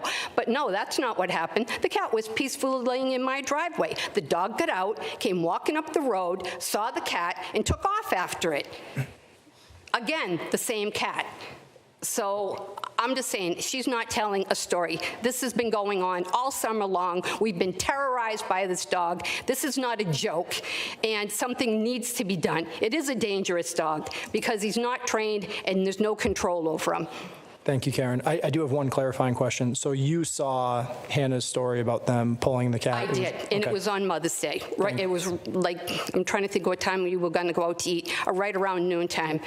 And like I said, I heard this blood-curdling scream, and I was like, oh my God, and went flying out onto my deck to say, what is that noise? And I saw what was happening, and I also saw the dog run right back over to his house. So there's no question that that dog attacked the cat that day, just like he was going to try to rip it to pieces in July when I called once again.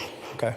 Thank you, Karen. Just to clarify for everyone, I'm just opening up. That dog. Thank you. Okay. I'm going to open up to the board to ask you questions. Are you aware of any other incidents in the neighborhood with other cats in the last year or so, or Being attacked by that dog, or just other cats being out? Being attacked by a dog? No. Okay. I've heard of one, and I'm trying to figure out if this is the same situation or not. I don't know if I can go there, but I have heard of another incident.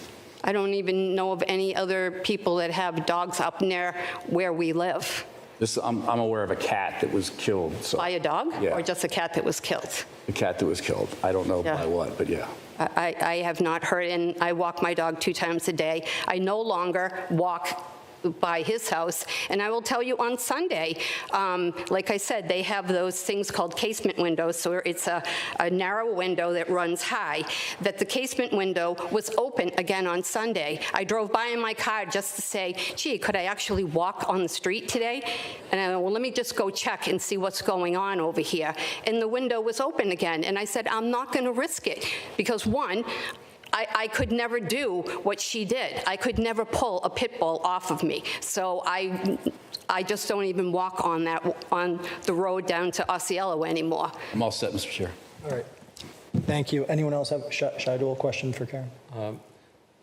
No question particularly, but just clarifying. So I think what I heard, and if I connected it, you have seen 2 incidents for sure. Absolutely. And then through the summer, you mentioned. True that you can ask Mr. Proctor. I called him twice, and I had the police. The police actually stayed with us in July because we couldn't find the dog. We knew he had come onto my property. We couldn't find him. We were all terrified from the 2 previous things. Now he's trying to kill a cat again. So the policeman stayed until he came home, and then they located him on the back porch. Thank you. I'm sorry. Yeah. I just want to clarify that. That day that she's talking about, I put the dog on the back porch, because that's the one I said that I put the dog All right. on the The police officer found him on the, okay. Yeah, so, but I'm the one that put the dog on the porch. Thank you. Actually, Joe, I have a question for the animal control officer. So, and I apologize, but I feel like it's relevant here and now. So we're using the term pit bull really liberally and loosely here. Is this an identified purebred pit bull? Are there requirements about owning a dog that has been openly acknowledged and called a pit bull? Normally, we would go bend over backwards to not call this a pit bull. We would call him like a snout-faced cutie pie, because we know pit bulls are potentially dangerous when they are not trained. They are considered potentially exotic animals. Can you tell me if there are any additional requirements in this town to own a dog that has been acknowledged as a pit bull? We don't have any. There's no, but... Future board item. I've been doing this for a long time, and I've dealt with a lot of pit bulls. We used to get them dumped at the state park. Back in the day when they fought them, they used to dump all the ones up here at the state park. I've dealt with a lot of pit bulls. The only dogs that I've ever been bit by was a lab and a poodle in my 36 years of doing this. So, with that being said, the pit bull kind of has a bad rap. This particular dog definitely does not like other animals, and it does not like chickens and cats. Look at me, okay? I can tackle that dog, pick it up, and throw it on the porch. We're talking about a pit bull. Now, I can't guarantee that it would never attack a person. There's no, I can't tell, you can't say any animal. I'm not going to ask you to. What I think we clearly have an... We do not, to answer your question, we do not have any other Thank you. extra laws in place in this town. Okay, so an animal with an acknowledged high prey drive here through both story and breed in general, but no supplemental requirements. Ryan has a comment. I was just going to say the questions are fine. I just want to caution everyone when you get to deliberations that the statute says we cannot determine a dog dangerous based on its breed. That's a legal prohibition. And I'm just reminding everybody, I know your questions weren't to that point, but I just want to make it clear on our record that we're not doing that. Perfect, thank you. I've also only been bit by labs as well. Learning a lot about dogs. Yeah. I appreciate the testimony, but I don't think I have any further questions. I would just like to say that I'm not saying it based on the fact that he's a pit bull. I have many friends that have pit bulls that are actually perfectly fine. He is one, and this is what happened. It's not being influenced by the fact that he is a pit bull. It's his behavior. He could be any other breed. It's the behavior of the dog, not his breed, that brings me up here to say our neighborhood has been held at bay all summer because this dog could get out at any time and has caused damage to all he's been on everyone's property. It has to stop. There has to be some type of control, and there has to be restitution if he does damages. Yep. That's not okay to say I'm not taking care of what my dog did. Yep. That's unacceptable. Thank you. And I have no further questions. I'm sorry for what you've gone through. Thank you very much. Thank you for coming up. Thank you. Who else would like to speak from the public? I know we've got one on Zoom. Anyone in the room? Then we will go to Zoom.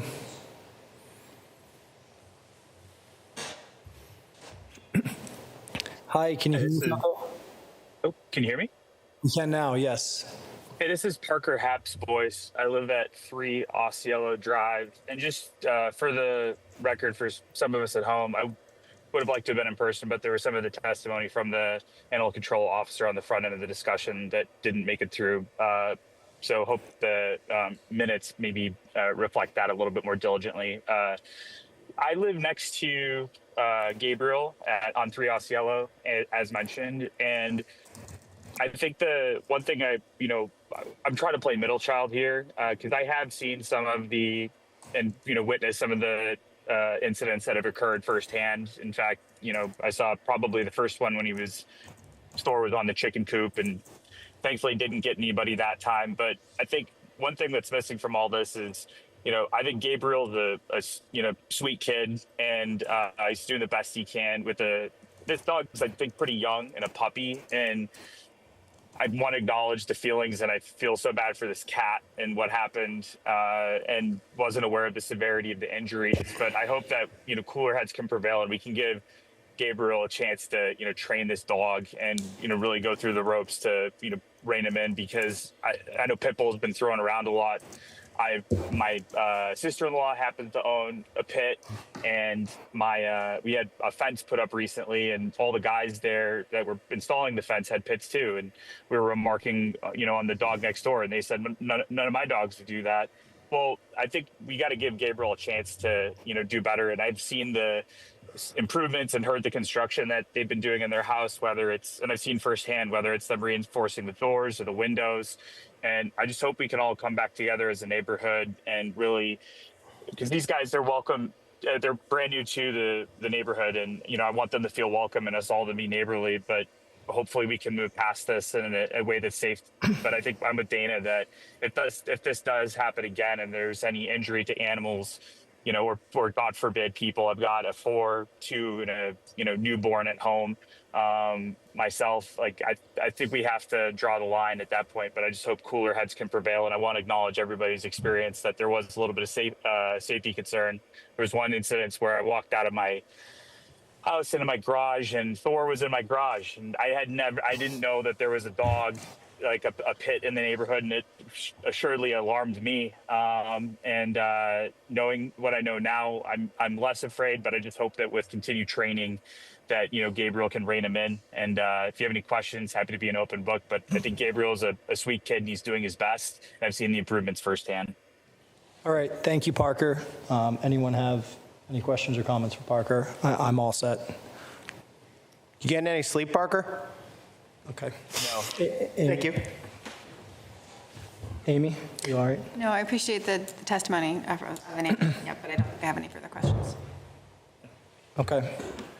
So I think, having heard the testimony of all the parties, I will now hear a motion from the board to close the public hearing. So moved. Second. All right, we got a motion and second. All those in favor? Aye. Aye. Any opposed? Nope. So that closes the public hearing. So now, it's our chance to deliberate, come up with a plan. We can still work with counsel on best practices and advice here. So I will start it. Brian, do you want to start? Thoughts? Where we go from here? Well, it's an unfortunate situation. I'm not a dog owner, so I can't speak to some of the pros or some of the challenges of having a dog. It does sound like a dangerous situation to me, and I think we need to err on the side of caution. Okay, thank you. Shadow? Yeah, I'm along the same line, but I also want to kind of bring up, I think we definitely, first of all, want to make sure that we have a safe neighborhood, and with such experience, and that's terrorizing, that needs to completely stop or go away, and especially the losses and some of the sufferings that our family has endured and continued needs to be addressed in its totality. Now, that said, I also take Parker's point into account, and I am not an expert in dog, and I don't know if it's training or anything that can make things better. I would probably look for advice both from the council and from the animal control officer that if there is any middle ground for remediation, or if it is too risky at this time to even try another round of this, because we haven't really seen much improvement in the past. So what is the guarantee for future? Those I would want to understand a little bit more in terms of options and in terms of probabilities. But otherwise, I'm kind of also on the side of erring on caution and see what's best we can do to prevent this from happening from the town's perspective. Through the chair, it would be helpful to me to have the town council go over the two things we have to decide. I think we have to decide if it's a nuisance dog or a dangerous dog or not. And then there are a variety of remedies based on our findings. So I'd like to understand the legality. Sure. You got it pretty much right. This is kind of a two-step process, right? So the first step involves either deciding that the dog is a nuisance or dangerous. And, you know, a dangerous dog doesn't necessarily have to be a dog that's dangerous to a person. It could be dangerous to livestock. It's a kind of a broader term. So it's not reserved for sort of dogs that we think have no chance, if you will. As we'll get into this, the statute actually gives us kind of a range of remedies, a lot of which are tailored to dogs that, you know, maybe have some behavioral issues, but those can be addressed over time. So it is a little bit of a word soup in the statute, but probably the best way for me to do it is just sort of read it. A dangerous dog is one that without justification attacks a person or domestic animal, causing physical injury or death, or behaves in a manner that a reasonable person would believe poses an unjustified imminent threat of physical injury or death to a person or to a domestic or owned animal. We can definitely tell a lawyer wrote that. But it basically, you know, if you are attacking and harming a person or an animal, then a dog can be dangerous. And there are some extenuating circumstances in the statute. We can't do it based on the breed of the dog. It can't be based solely upon growling or barking. And then there is kind of a justification clause in the statute too. If you guys want to ask about that, you can. I haven't really heard any facts at this hearing that would suggest to me that we need to get into that. And so I'm going to try to keep this short. A nuisance dog is sort of a lesser standard, and that is a dog that by excessive barking or other disturbance is a source of annoyance to a sick person residing in the vicinity, or by excessive barking, causing damage or other interference, a reasonable person would find such behavior disruptive to one's quiet and peaceful enjoyment, or has threatened or attacked livestock or domestic animal or a person, but such threat or attack was not a grossly disproportionate reaction under all of the circumstances. So a nuisance dog is basically one that barks and threatens and doesn't do anything, or one that actually causes physical injury, but we think there's other circumstances that means it wasn't a grossly disproportionate reaction. So that's our first step. We decide, is Thor a dangerous dog? Is Thor a nuisance dog? Or is Thor none of the above? And if we decide he's none of the above, we don't have to advance to step two. If we decide he is dangerous or a nuisance, then we advance to step two, and that is really choosing from a list of remedies that are in the statute. Let's hold off on those in the sake of moving. I'll let you both share your thoughts. I'll just start based off that definition. I find it dangerous, everything we've heard. I'll let you guys have your thoughts and we can go back down. Yep. I'm inclined to agree. That was a pretty compelling definition based on what we heard. That wasn't where I expected to be until you outlined it that way, but I feel very bound by that. A couple quick thoughts. First, guys, I know not all pitties are bad. My point is there are parts of this country that have restrictions on breed, so I inquire to understand what the rules are. I make no judgment based on breed. I have a very poorly trained black lab, and if you've ever been to my house, he's barked at you. He doesn't bite. But I also keep him inside. I don't let him outside, and I don't have any windows that he could potentially jump at like that. I'll be honest, that was a pretty big trigger for me. Folks, I know I'm a pretty unlikable guy. I've had 4 German Shepherds and 2 Labradors jump through windows at me in my career as a paper boy.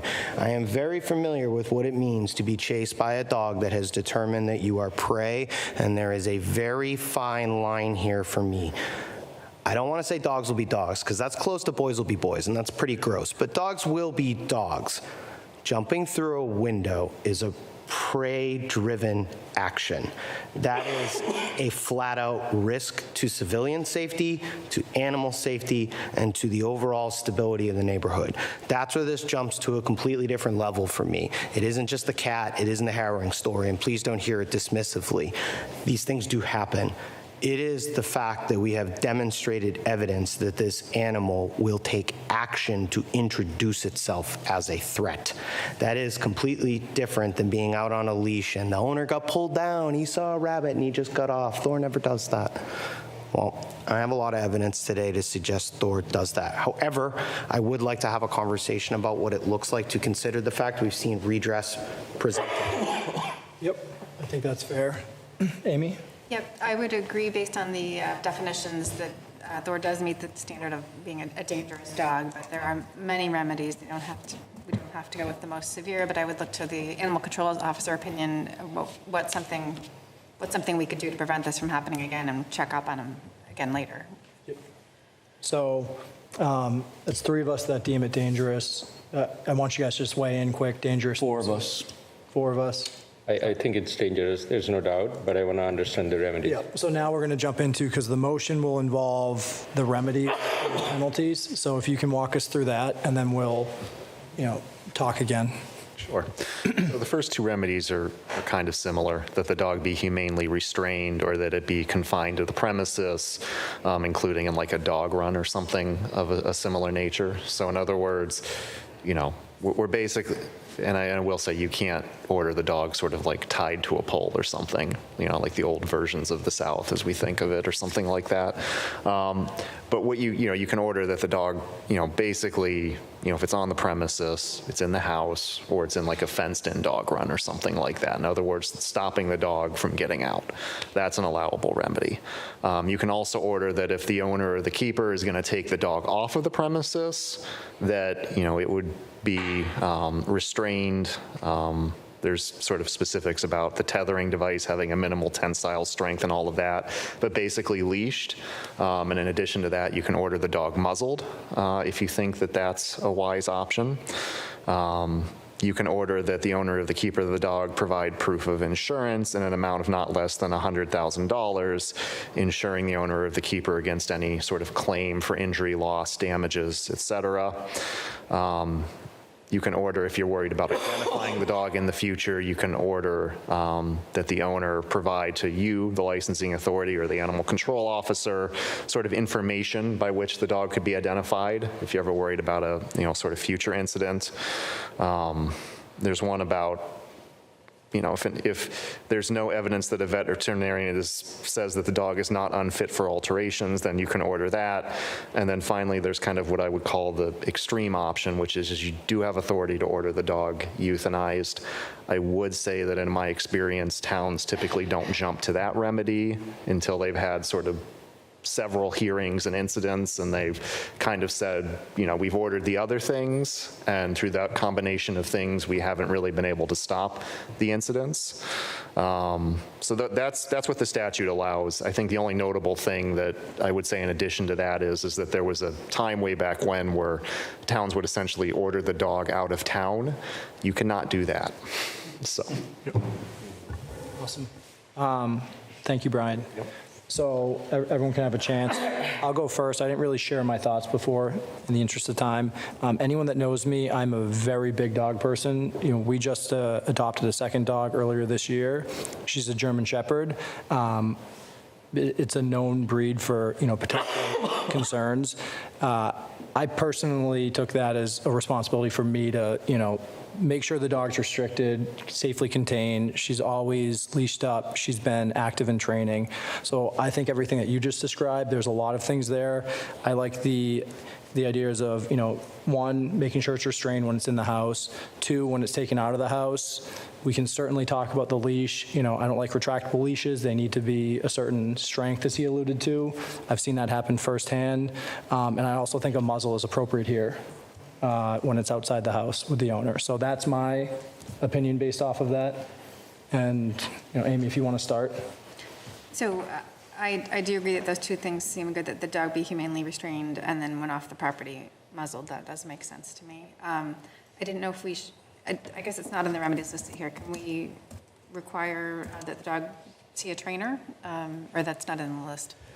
It's not in the statute. Typically what happens is that when a dog owner comes into a hearing, they may present evidence that the dog has been trained as sort of a way to seek a lesser remedy. So if you're really interested in that and the owner is open to that, we could always continue the hearing and have them come back with that kind of evidence if it's relevant to you. And then, I mean, I think the proof of insurance would be wise for the owner to get insurance. And I would be curious to hear the animal control officer's opinion. Do you think if we offer these remedies, that might be a good next step? Everything sounds good except for I don't really like muzzles unless it's really necessary. This particular dog has never been a problem on a leash, and we're talking about him walking the dog. So that would be my only thing. I'm not because I think in some instances it just makes the dog more aggressive, more angry. It's not really a good thing unless we really need to go down that road. But everything else, yeah. Okay. Matt? What does humanely restrained mean? Either in a kennel, fenced-in yard. Again, the state law says that it's not supposed to be on a cable, I believe, for any lengthy period of time. So basically, it would either be in a dog kennel, some type of run, or a fenced-in yard would be my... Or kept in the house, right? Or kept in the house. Thank you. You get where I'm fishing here. I'm trying to understand how this redress is in any way superior or relevant to the fact that the animal has proven that they are not bound by the confines of the house. So I would want to see the windows to see what they've done. Because these particular windows, the way that they do open, they open up sideways, so it's a straight shot. And obviously the dog has jumped out of them. We're talking 4.5, I've seen where it's jumped out of. It's not quite 2 stories, but it's a 4.5. Gotta want it. Yeah. So there's obviously something in the yard that he's after. He's not just jumping out the window because he thinks it's a good day. So as part of this humanely restrained, can we have it in a crate inside the house, or is inside the house out of a crate? No, just inside the house. I mean, we need to give the dog movement. So that's like outside, that's why it's in a pen or a dog run. And then inside the house, we can't really tell the owner what to do inside the house as long as the dog stays inside the house. I recognize we've had some problems with the dog staying inside of the house.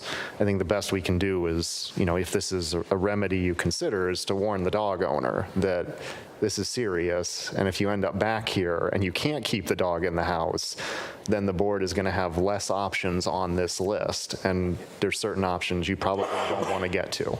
Yeah, and so to kind of finish the thought here, I want to use my most growly adult voice to basically say exactly what you just said, which is I literally never want to hear about this again, and I don't want to see any of you about this topic again. I, too, am an animal lover, and I want to operate in good faith. Parker's testimony is relevant to me. The passion with which Gabriel is speaking is relevant to me. That was not an individual who was up here seeking to avoid. That was an individual on the verge of tears. That tells me that he does feel some accountability, and he does understand the magnitude of this. That is in no way to dismiss the absolute terror that was experienced by the residents of the street. Full stop. I would like to recommend and request the fine that was withheld should be issued, especially if it is standard practice here. We've had more than enough evidence to suggest to us that it is merited. I would then like to hear from the rest of the board, but I am leaning towards never again, and I hope you understand what we mean. Shardul? Yeah, I wanted to understand a little bit about the humanly restrained. So the fencing, we heard that there was attempt to keep it on the fence, but it jumps out of the fence or over the fence? He doesn't have any fence. Oh. It was the fence that they were talking about was the fence to the chickens that he was able to get up on. And the fence, it's not, first of all, it's only 4 feet high, and it's not real strong fence, so it gives when the dog weighs probably 70 pounds, so he was able to lay it over and then and climb up Okay. on top of it or jump over it. Thank you. Yeah, so hearing that, I think I would also go for humanly restrained. And again, I love dogs. I don't have any right now, but I certainly want to also make sure that whatever we do is done in a humanly way. And I do tend to think that muzzling would probably agitate further and it wouldn't probably yield the right result. So yielding and on leash would be my preference. And even if training is not part of the statute, that's something to consider, of course. Okay. Brian? It's interesting that it was mentioned that new windows were put in the house. I saw a dog last summer go through a brand-new window and out onto the street in a tight little spot down in the Cape and latch onto another small little dog. So right through the window, brand-new windows, by the way. And so the owner was distraught on several fronts. I guess I wasn't listening to all of it. Can we restrain the dog inside on a leash? So I'm just trying to figure out how we're going to keep the dog inside, because that seems to be the ultimate goal here, is to keep the dog inside and away from people or pets or anything else. So I don't know what the answer is if we can't. I believe he said that they put something in place, not replace the windows. I thought that's what I heard Gabriel say. So, In any event, if we need to keep the dog in the house, is my point. Right, I would have to, I would want to see whatever they did personally to say, yes, it's safe, or no, it's not. But all it takes is you open the door to go grab the groceries and off goes the dog. And but that comes back to his responsibility, and we'd be back here, and then we go to the next step, which is not a good thing. Yeah. Okay, I'm good. Okay. So is that something, though, can we have a condition where Bill needs to review the window situation? I'm just trying to understand. I mean, the statute doesn't really, sort of give us that detail. We can order the dog kept in. I mean, what I might suggest is we don't, we can vote to find the dog dangerous tonight. We could continue on the remedy. I think that Gabriel said that he was considering putting in a fence or something. If we came back in 30 days and the dog owner supplied you evidence, I put in a fence or I did this, then you're not ordering it, but it's been done and it gives you something tangible to review, and it might be evidence that's relevant to what you're doing. That said, you could also just issue an order that says, look, we're going to order this, this, and this. We strongly suggest, but we can't order, that you do these other things too. And then it's on the dog owner to not end up back here again. I would say those are kind of your two paths, depending on whether you want to kind of wrap this up tonight or you want to see it again in a little bit. Mr. Chair, in the interest of time, we've got other things we obviously have to do, and I don't know if we're all in the position to make the final determinations about the various steps we should take here tonight. I would suggest we continue the hearing, not the public portion of it, get further input from the animal control officer as to his recommendations for actual remedies, and then we take this up again at the next meeting. Try to Essentially the options. Yeah. I just am not. We're going to be here for a couple hours, and we're trying to pick through all these various things, in my opinion. So is that a motion? Sure. So we do need to first find that the dog is dangerous. We need to vote on that. So, yeah. If we find the dog dangerous, are we then required to take an action? Could we do something where there's a motion that we find it dangerous and we start with the humanely restrained and, like the adequate leash when outside, and then continue for further review? Do you know what I'm saying? It's all partial list? Partial. Yeah. I suppose you could do that for further review. It would be, never really had that come up. Legal responsibility. Yeah. We're playing footsies. Yeah, no, I get it. It's, I don't see why we couldn't, order that tonight and say we're going to come back and figure out the rest of the order again Just here in want 30 something in days. place to make the people of the neighborhood feel safe. Yeah. I get that. That's a good idea. I'm with you.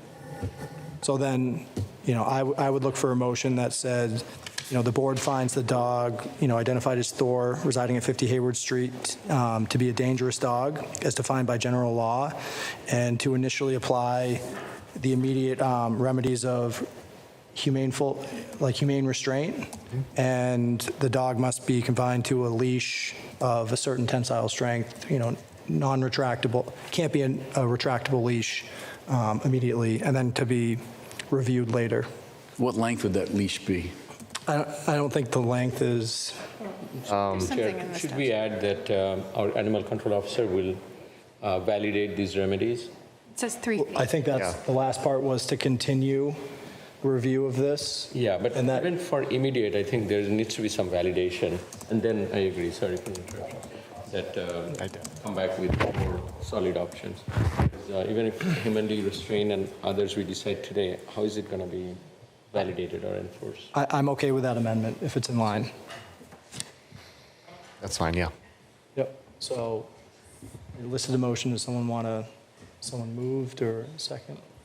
I hate to do this, but can you give us that motion again? Or what You want to do the dangerous dog motion? We got to get this right. So it's all one. Is it? Okay. Yeah, so I would say, I move to find and conclude, based on all the evidence reviewed at the hearing, that Thor is a dangerous dog, as that term is defined general laws, Chapter 140, Section 136A and 157, and furthermore, that we impose the immediate remedies of humane restraint, a non-retractable leash with a certain tensile strength, and It says tensile strength of 300 pounds, not exceeding 3 feet in length. 300 pounds, not exceeding 3 feet in length. And then the last piece was that would be to be reviewed by the animal control officer and, followed up on by this board at a future date. So since Gabriel has a right to notice, we should probably pick a date and time when he needs to be back here. That way he knows. Through the chair, may I suggest 2 meeting cycles from now, which would be about 30 days? I'm good with that. I'll accept that amendment. Yep. So what is that date? October 21. October 21. To be reviewed at October 21st, 2025. So moved. Second. All right, so we've got a motion and a second. Any further conversation? And all those in favor? Aye. Aye. Any opposed?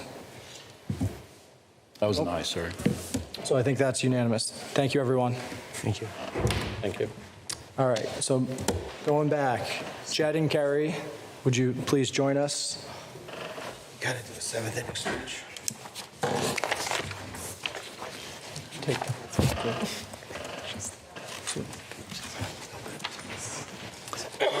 DPW Director Kerry Reed is here to introduce Jed Fanouf as the town's new water and sewer manager to the board and the community. I know we talked about this a couple weeks ago at our meeting, but Jed, you weren't able to attend, so this is really just, we're going to spend a minute, and I apologize, we couldn't have done this before the public hearing, but Kerry, you want to introduce Jed to everyone, and everyone can see him? Yes, I'll introduce Jed. I'm going to read off the bio that we went over last time. Jed has been a dedicated member of the Hopkinton Department of Public Works since 2012, bringing over a decade of hands-on experience in water and sewer operations. He's since been promoted. He plays a key role in project planning, regulatory compliance, and the supervision of daily operations. His deep institutional knowledge, strong leadership skills, and technical expertise make him exceptionally well prepared for this new leadership role. He holds multiple water and wastewater treatment certifications and a proven track record of mentoring staff, managing infrastructure projects, and ensuring safe and reliable water service for the community. And we are really excited and thankful for having him in this role. Awesome. Well, welcome, Jed. I know you weren't here for the appointment. I think we unanimously approve that. So if you just want to take a minute, anything you'd like to say to the board, the town? Please, I got a brief statement I'd like to read. Good evening, Select Board. Good evening, residents. My name is Jed Fenouf. I'm grateful to be your new water and sewer manager. Excuse me. I'm fortunate to have worked under the outgoing manager, Eric Carty, for 14 years. And with his mentorship, he has me fully prepared to fill this role. I'll approach this job with a spirit of courage, and I will work tirelessly to provide the residents with the service they deserve. And I really thank you for the opportunity, and I appreciate it. Awesome. Thank you, Jed. Any comments for Jed, Kerry, Brian? Congratulations on your promotion. Well done. And Carrie, thank you very much for promoting Jed and opening up a path for others. So this is great to see this internal movement, and we're really excited to have you on board. Thank you. Same note. Thank you, Jed, for your 14 years of service, and we're lucky to have you, and great to see you moving up and taking on more responsibilities. I'm looking forward to your long and prosperous, successful career and service to the town, and I'm sure you are well aware of the challenges, and it's great to have someone who knows the town, knows the challenges, and I'm sure you're up for it. Thank you. Welcome. Matt? I'll go the other way and just tell you, I don't know you that well, but meeting you here in this moment, what an introduction that that's the way you chose to talk to us, to discuss so humbly your view on leadership, your reflection of the value of being mentored in the department. In like 6 sentences, I feel like I've known you for a lifetime, and I'm really, really excited. That is exactly what servant-based leadership is supposed to sound like, and that is exactly what I want the people who are serving my community to sound like. So without knowing it, I think you just brought up some of the best values of what we expect from our public servants in this town. I'm not surprised you're taking this position, and I'm happy for it. Amy? Yeah, so I'll just echo what the others said, and congratulations, and we're glad to have someone experienced with the town that will take over the work from Eric. And as you know, we have a variety of different water issues lately, so yeah, your work cut out for you, but you seem well prepared. Yeah, I can't say any more than what's already been said. Congratulations. We're very lucky to have you, and look forward to tackling some of these water issues together. So we didn't need a motion or anything tonight. This was just an introduction, so thank you guys for sticking around. Thanks, Jed. Good luck. Thank you. Good luck. Go get your hands wet. Thank you, Kerry. All right. Next, we're going to move on, try and make up some time. The Select Board will consider approving a change of manager for the Section 12 Club all alcohol license for Woodville Rod and Gun Club from Karen Remillard to Stephanie Garner. There has been a query and sorry check on the new manager. So I don't know if they're here, if they'd like to join us, or Elaine, would you like to introduce this? Stephanie is on Zoom. Stephanie's on Zoom? Okay. Can Stephanie hear us? She's muted, but we could liven her up if we want. Yeah, can we unmute Stephanie so she can hear us on Zoom?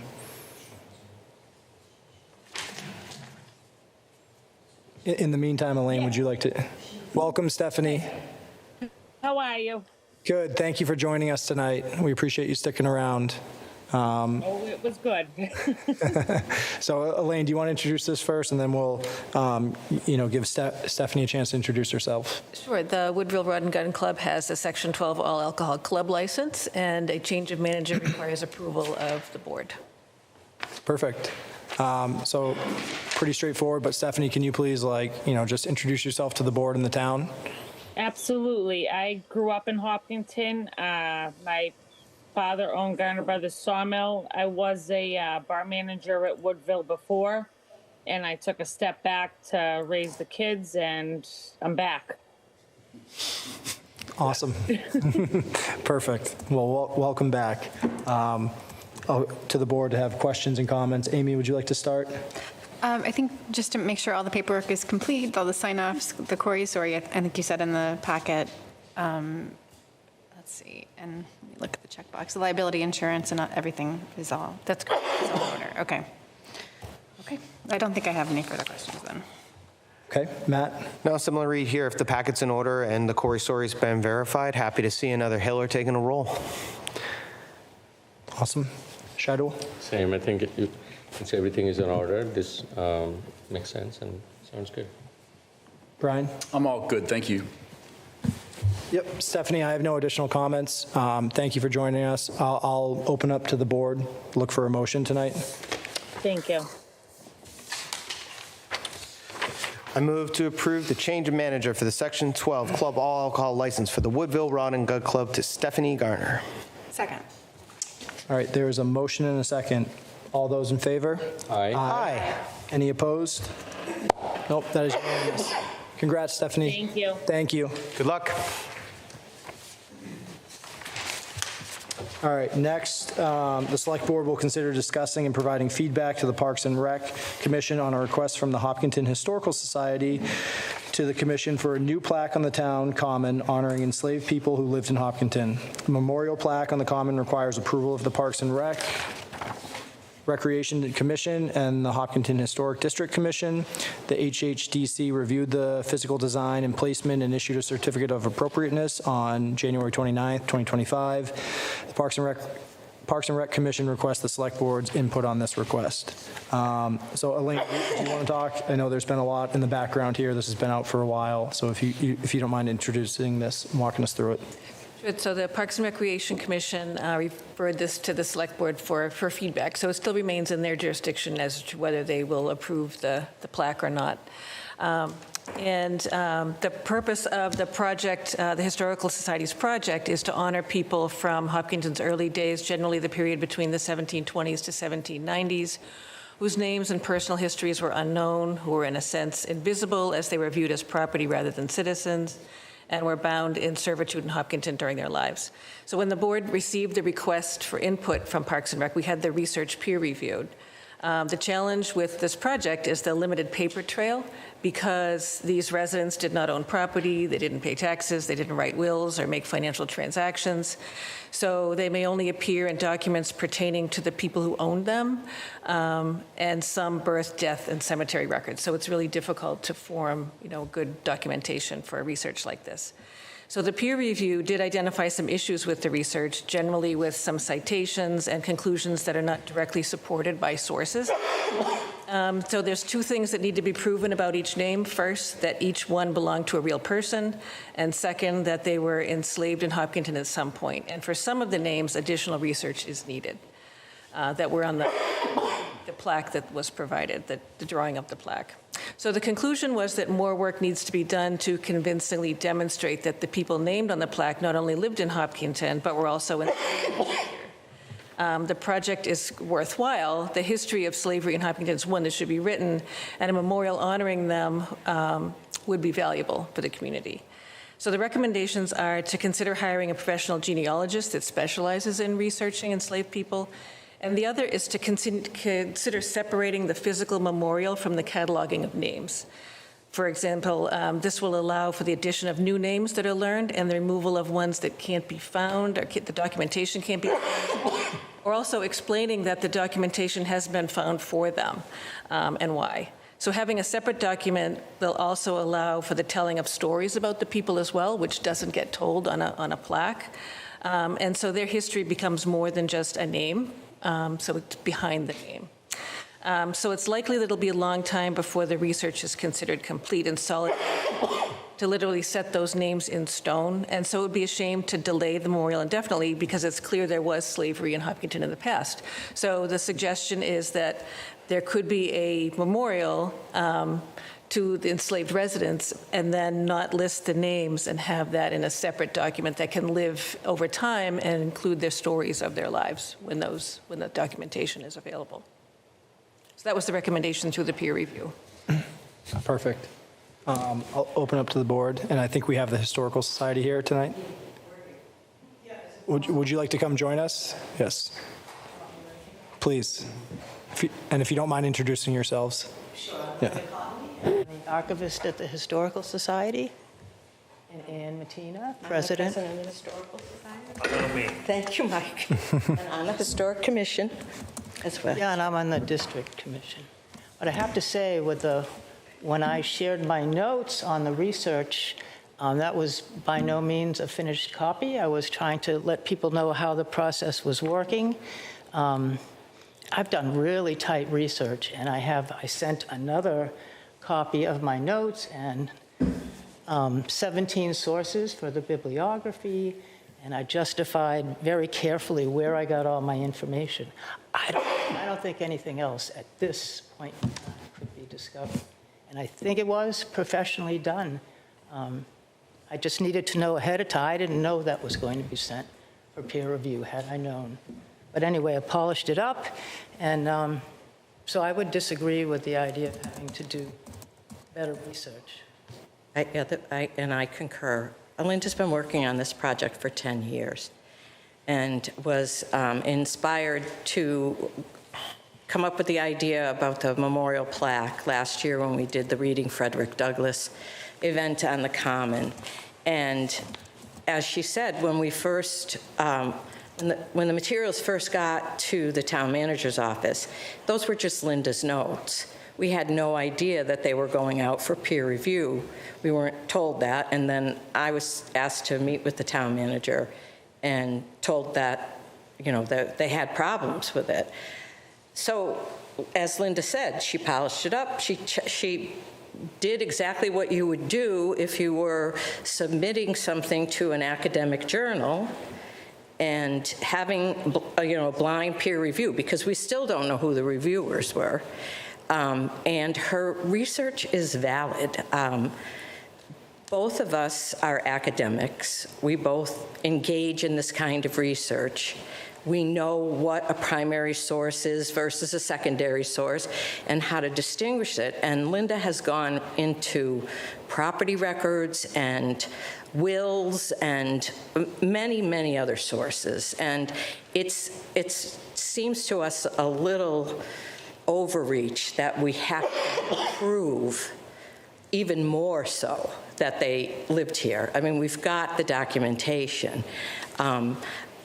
I don't know, as Linda just said, we could hire a genealogist. We don't have the money to hire a genealogist, a specialized genealogist, but. There are other there are other investigations going on in other towns. All across the Commonwealth. Yeah, and it is the same thing. It's very different than doing my genealogy or your genealogy. The paper trail is very similar. There's a woman from Andover who's gone through court cases. That's how she's proven, and people who actually sued for their freedom prior to the end of slavery in Massachusetts. And that's how she's found and documented that. So those are the kinds of sources we're talking about. As Linda said, you're not going to get on Ancestry.com and find them. Yeah. So it was kind of described to me as, you know, not as much questioning the people on the plaque today or on the list as much as what if there's others that haven't been found that come forward in the future? How do we accommodate? So I just wanted to hear your thoughts on that. In some ways, it's a symbolic thing.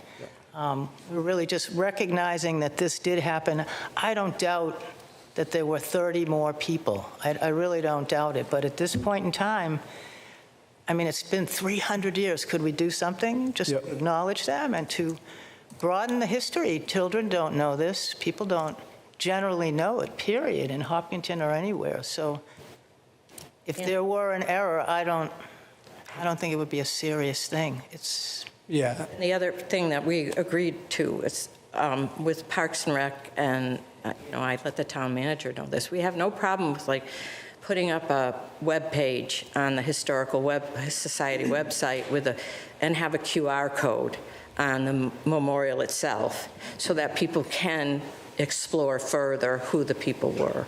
So is that as part of like this, the second recommendation was, you know, exclude the names and provide the info? Is that what you're saying? You're comfortable with that option? I just want to hear you. No, we want the names. The names are the... Nope, I'm just making sure. I'm just asking. Yeah. I'm going to open up to the rest of the board. Matt, you can start first.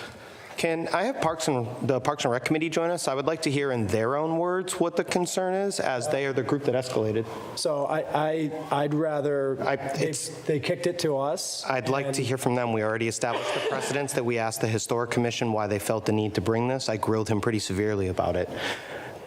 I'd like to understand, because all I've heard so far through the chair is churn around the historical accuracy of this, and I have the Historical Society and the Historical Commission telling me the document is accurate, and I have a hold from Parks and Rec.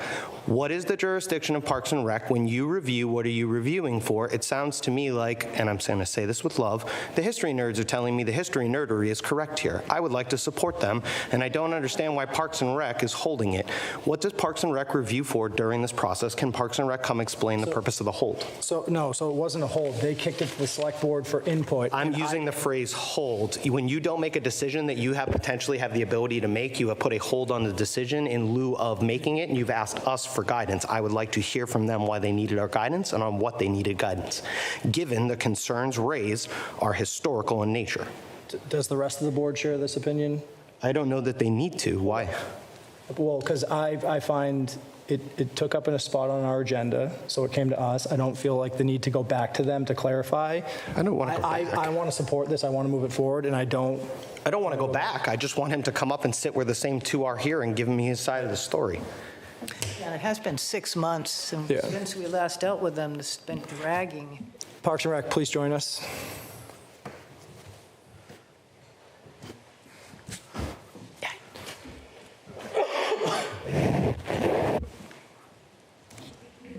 I'm Dan Terry, I'm Chair of Parks and Rec, and I appreciate the research that was done. To answer your question, I thought that this topic was worthy of coming to the Select Board for input because it was heavier than just a plaque on the common, that it was choosing a specific time frame and a specific piece and a specific narrative about history in Hopkinton and commemorating that. That's kind of why I originally sent that note to the former chair of the Select Board, and it moved forward from there. When you review a plaque request that comes to you, what are the criteria that you evaluate against? The first one we've really had. I mean, this is the first one that I can recall having. I'm just struggling to understand how this is not an above and beyond standard being set by the non-SME group. I'm happy to give guidance, but I give the same feedback I gave to historical. You are the empowered board. You are coming before us, I think, looking again for cover on an issue that is potentially thorny. I would choose different language on this one if I wrote it. I would love to see and potentially many more at the bottom, and I think we could address a lot of this. There's lots of things that I could do to critique it, but I don't know that it is my role. I have a historical commission in society. They have gone through, they have made a recommendation. I'll be honest, I'm a little concerned that this has been escalated from Parks and Rec. I don't know that it was appropriate. Through the chair, I just wanted to also understand, I think, Dan, you mentioned this is the first time, but was there any discussion happening on this plaque, particularly that delayed it or needed Select Board approval? The regular process would be through the Parks and Rec alone, is And what Historical Commission. And Historical Commission. So while I'm extremely supportive and I want to get it done like tomorrow, if not yesterday, I want to understand it so that in future we are aligned in the process and whatnot. I feel like the commission did in our conversation. I'm trying to summarize something that happened, 6 months ago. This was more than just the content on the plaque. I mean, if we're going to put a plaque on the common to educate Hopkinton's role in slavery, then maybe it was a little bit more broad than that. And since there was more to it than just the plaque alone, and this was a fairly broad, I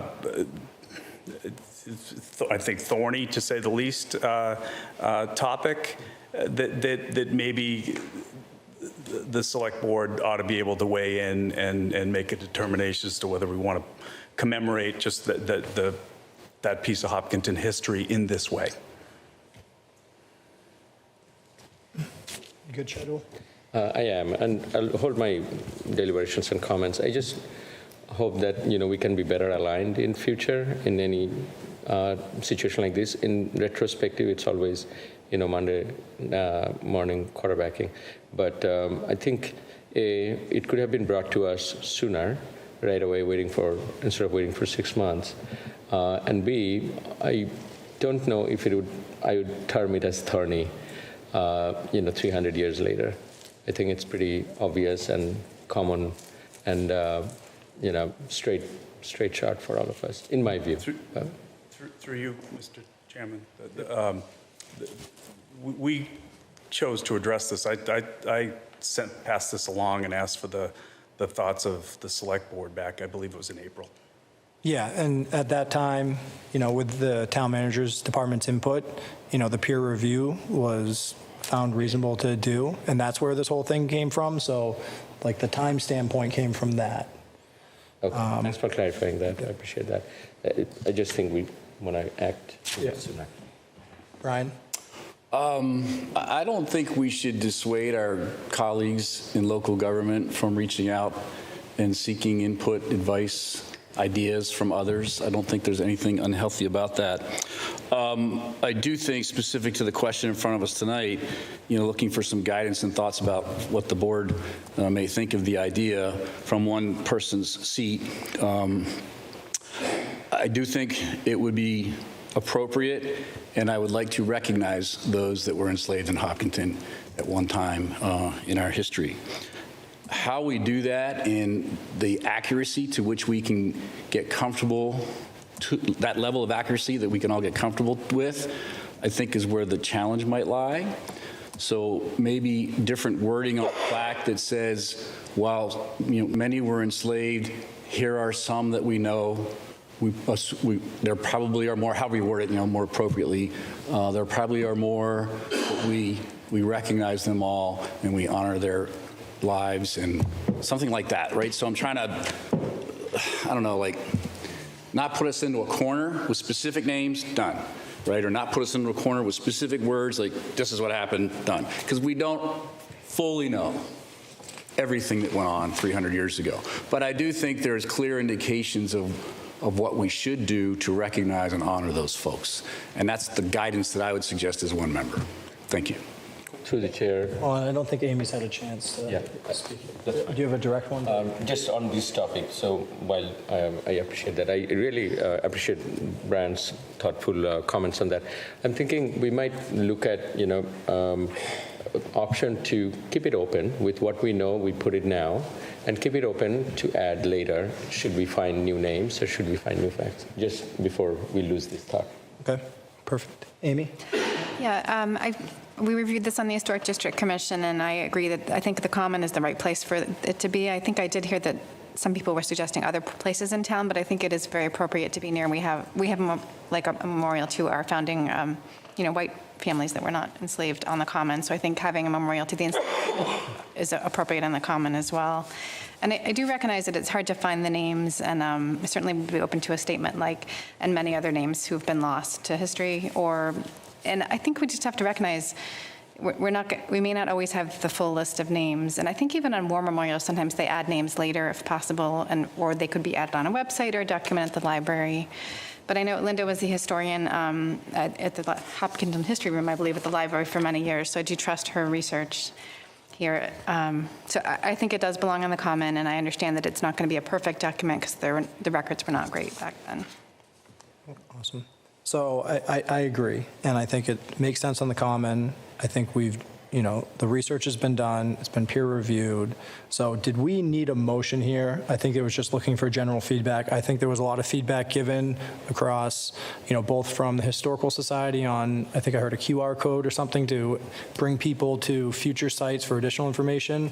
But I think, Parks and Rec, do you have what you were looking for from this? I think so. Yeah.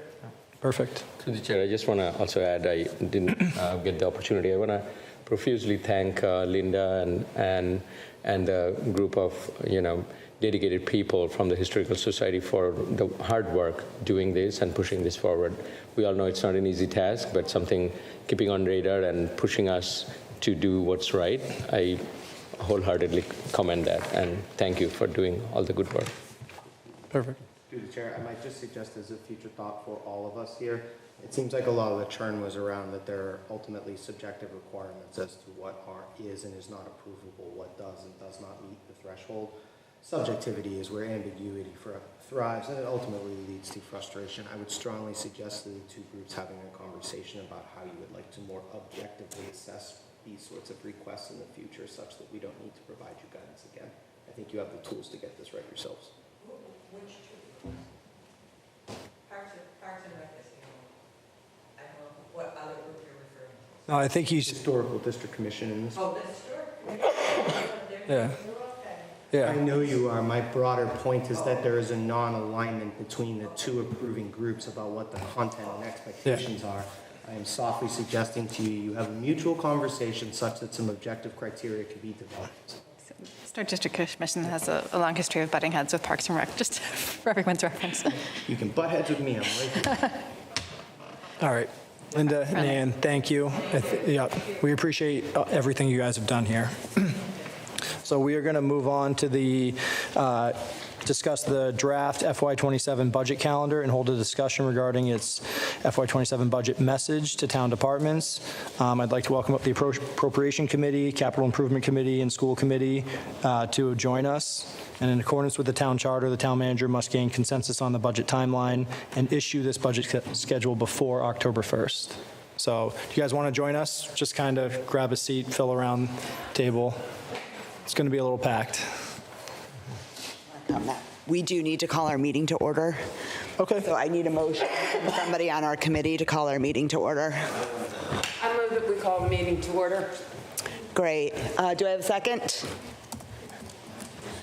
Second. Thank you. And I need to do a roll call. Ms.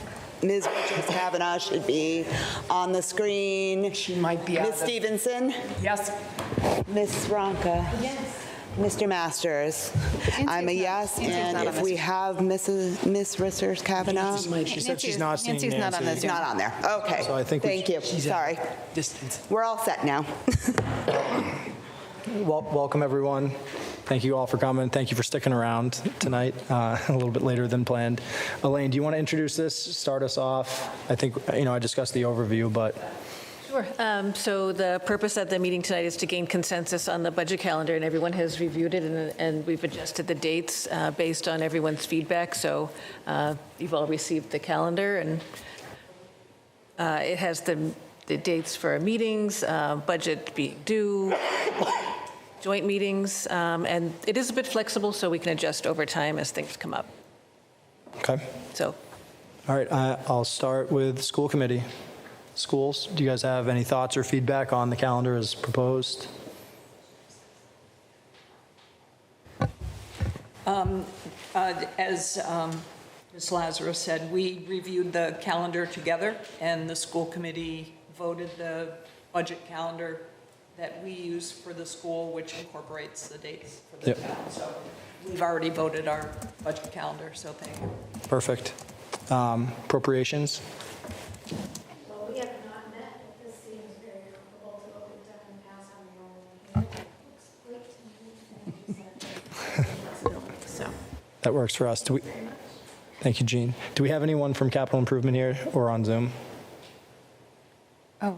I don't- Two people on Zoom are Julie with no last name, and then Sean McAuliffe, who's not on. Yep. Yeah. Okay.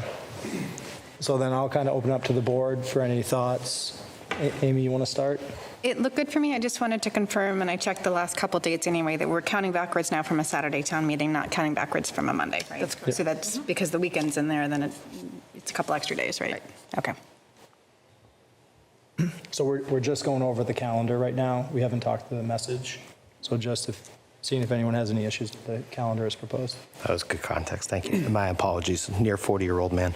No, calendar looked good to me. I will simply voice that I appreciate the seriousness with which this is being taken and driven from Kyla. I don't know if you've ever had the chance to be in our CFO's office, but she quite literally has this calendar on a whiteboard 365 days a year. It's all she's talking about. Thank you, Matt. Shidul? Yeah, no, nothing on the calendar. I like the calendar, and I think I mentioned in the past too, I like the more frequent discussion, more interactive, and getting our heads together, because I know every budget year is a challenging year, or has been in recent years, and this one I don't expect to be any different, but we all getting our heads together, focusing on the right things and solving it is the key. So the more we can interact and connect is better, which I see happening on this, so I like it. All set on the calendar, thanks. Then do you want to start us on, I'll have the board start with the budget message, what we're thinking for that. You want me to go first? I'd like you, Well, we're just doing a snake draft. We're going back around the table. All right. Well, honestly, Hold on. I could just add that Save execution. the budget message will actually be set at the next meeting. This is Yeah. just a preliminary discussion. So we're just looking for, You're not going to vote on it tonight. yeah. That's what we're just getting feedback. yeah, but what I would do, having done it a few times, is I would defer to the town manager and ask her what she believes the preliminary budget message should be. Well, so Kyla and I provided the draft memo that's in the packet that talks about those things, and I do have some highlights of that I'm happy to list. Please. The preliminary sources and uses has been drafted and continues to be updated as new information becomes available. As you know, it's an ongoing process. Our original estimate was a deficit of 1.1 million, but our capital requests continue to grow. So the current estimate is a deficit of a little over 2 million at what we're seeing right now. And that'll be refined over the next few weeks as well. New growth for FY26 is not finalized, and that will impact the FY27 estimate. Free cash is still unknown, but we're still forecasting that we have adequate funds to cover the majority of the capital requests. State aid is forecasted at 4% increase. Local receipts are forecasted at a 9.5% increase due to strong investment income and a high collection rate for excise tax. Debt exclusions and repayment of principal and interest have decreased since we were able to complete our FY26 borrowing short-term at a lower rate than forecasted. And we're forecasting to borrow another $40 million short-term in FY27. No long-term borrowing is scheduled to be borrowed in FY27 unless a department requests new capital that hasn't previously been included. We're budgeting benefits and insurance up 10%, but this could come down as our actuals were $3 million less the previous year. Department operating budgets are being forecasted at a 2% increase over FY26. So right now that looks like we are, but that will be changing, but that's what it looks like we'll be doing now. Mr. Chair, so that would suggest to me that the budget message, the preliminary message is we want to have a level service budget year over year, and that I believe it's a non-contract year pretty much across the board, if I'm correct? On the town side, the contracts are... Yeah, and I think we're pretty good on the school side with contracts at the moment. Yes. So I think a level services budget, that's the very general message, would be in order. Thank you. And so can you just confirm, because I know we were just finishing up some of the negotiations on some of the unions in town. So is that already included in that, I think it was initial 1.1 deficit, and then you increased that by about, you're expecting, I think you said about 900K in capital requests, right? And that includes all of that. So yeah, Kyla will continue to refine that before the next meeting, and she'll have those figures. Okay, but as of right now, that's kind of the initial estimates. Including everything. Perfect. Shadow? Yeah, my thought is this similar and same that I've been preaching for some time, which is level service. We cannot compromise on our services, and especially school is one of our biggest asset. We definitely want to keep it that way. But understanding the budget constraint, our tax constraints, and everyone's paying with the taxes, we want to be cognizant of that. So we definitely want to also keep an eye on balanced budget.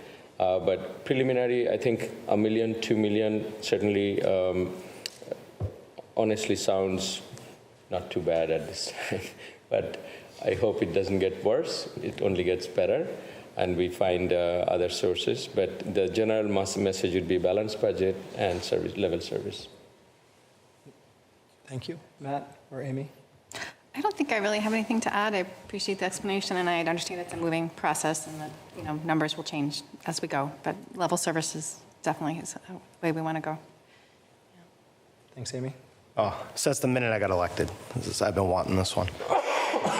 A couple quick thoughts, hopefully all unexpected. Number one, the industry in the town of Hopkinton is the schools. The primary driver of migration to this town, the schools. The primary driver of the services that we are talking maintaining the leveling of, the property taxes paid by the happy parents who send children to the schools. So I will eventually get sassy. I will eventually want to talk fiscal conservatism. But I think given my own history with this group and this topic, I wanted to at least start, not so much with a show of good faith, but a show of alignment. I understand the conversation we're having, and I'm in a little bit of a different position, so not to make this all about me, but this is my attempt to try and be slightly more mature about this topic, but to reinforce that I'm still going to be asking hard questions here. I will note I'm in very alignment here with the vice chair. It's funny to think that a $2 million shortfall is a nice place to be, but given that we started last year at a much larger number and we have historically faced bigger numbers, that's a nice place to be. I wouldn't be doing my job as our numbers nerd here if I didn't at least do a little bit of alarm. So as we talk about budget message and level set, my only ask here, folks, I'd love to see us talking about how we can be putting a little bit more money into stabilization and backup for a rainy day. As Elaine noted, that there are going to be some significant borrowings next year, and we still haven't talked about MWRA. This is the sort of year to be putting money away for the rainy day that I don't have to speculate about. I can already see the financials you have voted for. The rain is coming. It is a forecasted monsoon. I can tell you when it arrives. So I'm thinking long-term here, but for this year, great place to start. Perfect. So I actually agree with a lot with that. So the starting point is level services, a balanced budget. But I'm very keen to see, what some of the capital requests are that come through in our next meeting. I think that'll kind of show some of the additional needs I think the town has, outside of what we've done in the past. We to Matt's point, we did have a good year. We moved some money into stabilization last year. If we can continue to do that this year, I think it puts us in an even better spot. So that's my thoughts tonight. And we'll start with appropriations from there. I honestly, given all of the conversation about tax impact in this year and the forthcoming years, I'm really impressed that this is where we're at right now. I think some of us have been around long enough to remember times that were much more dire.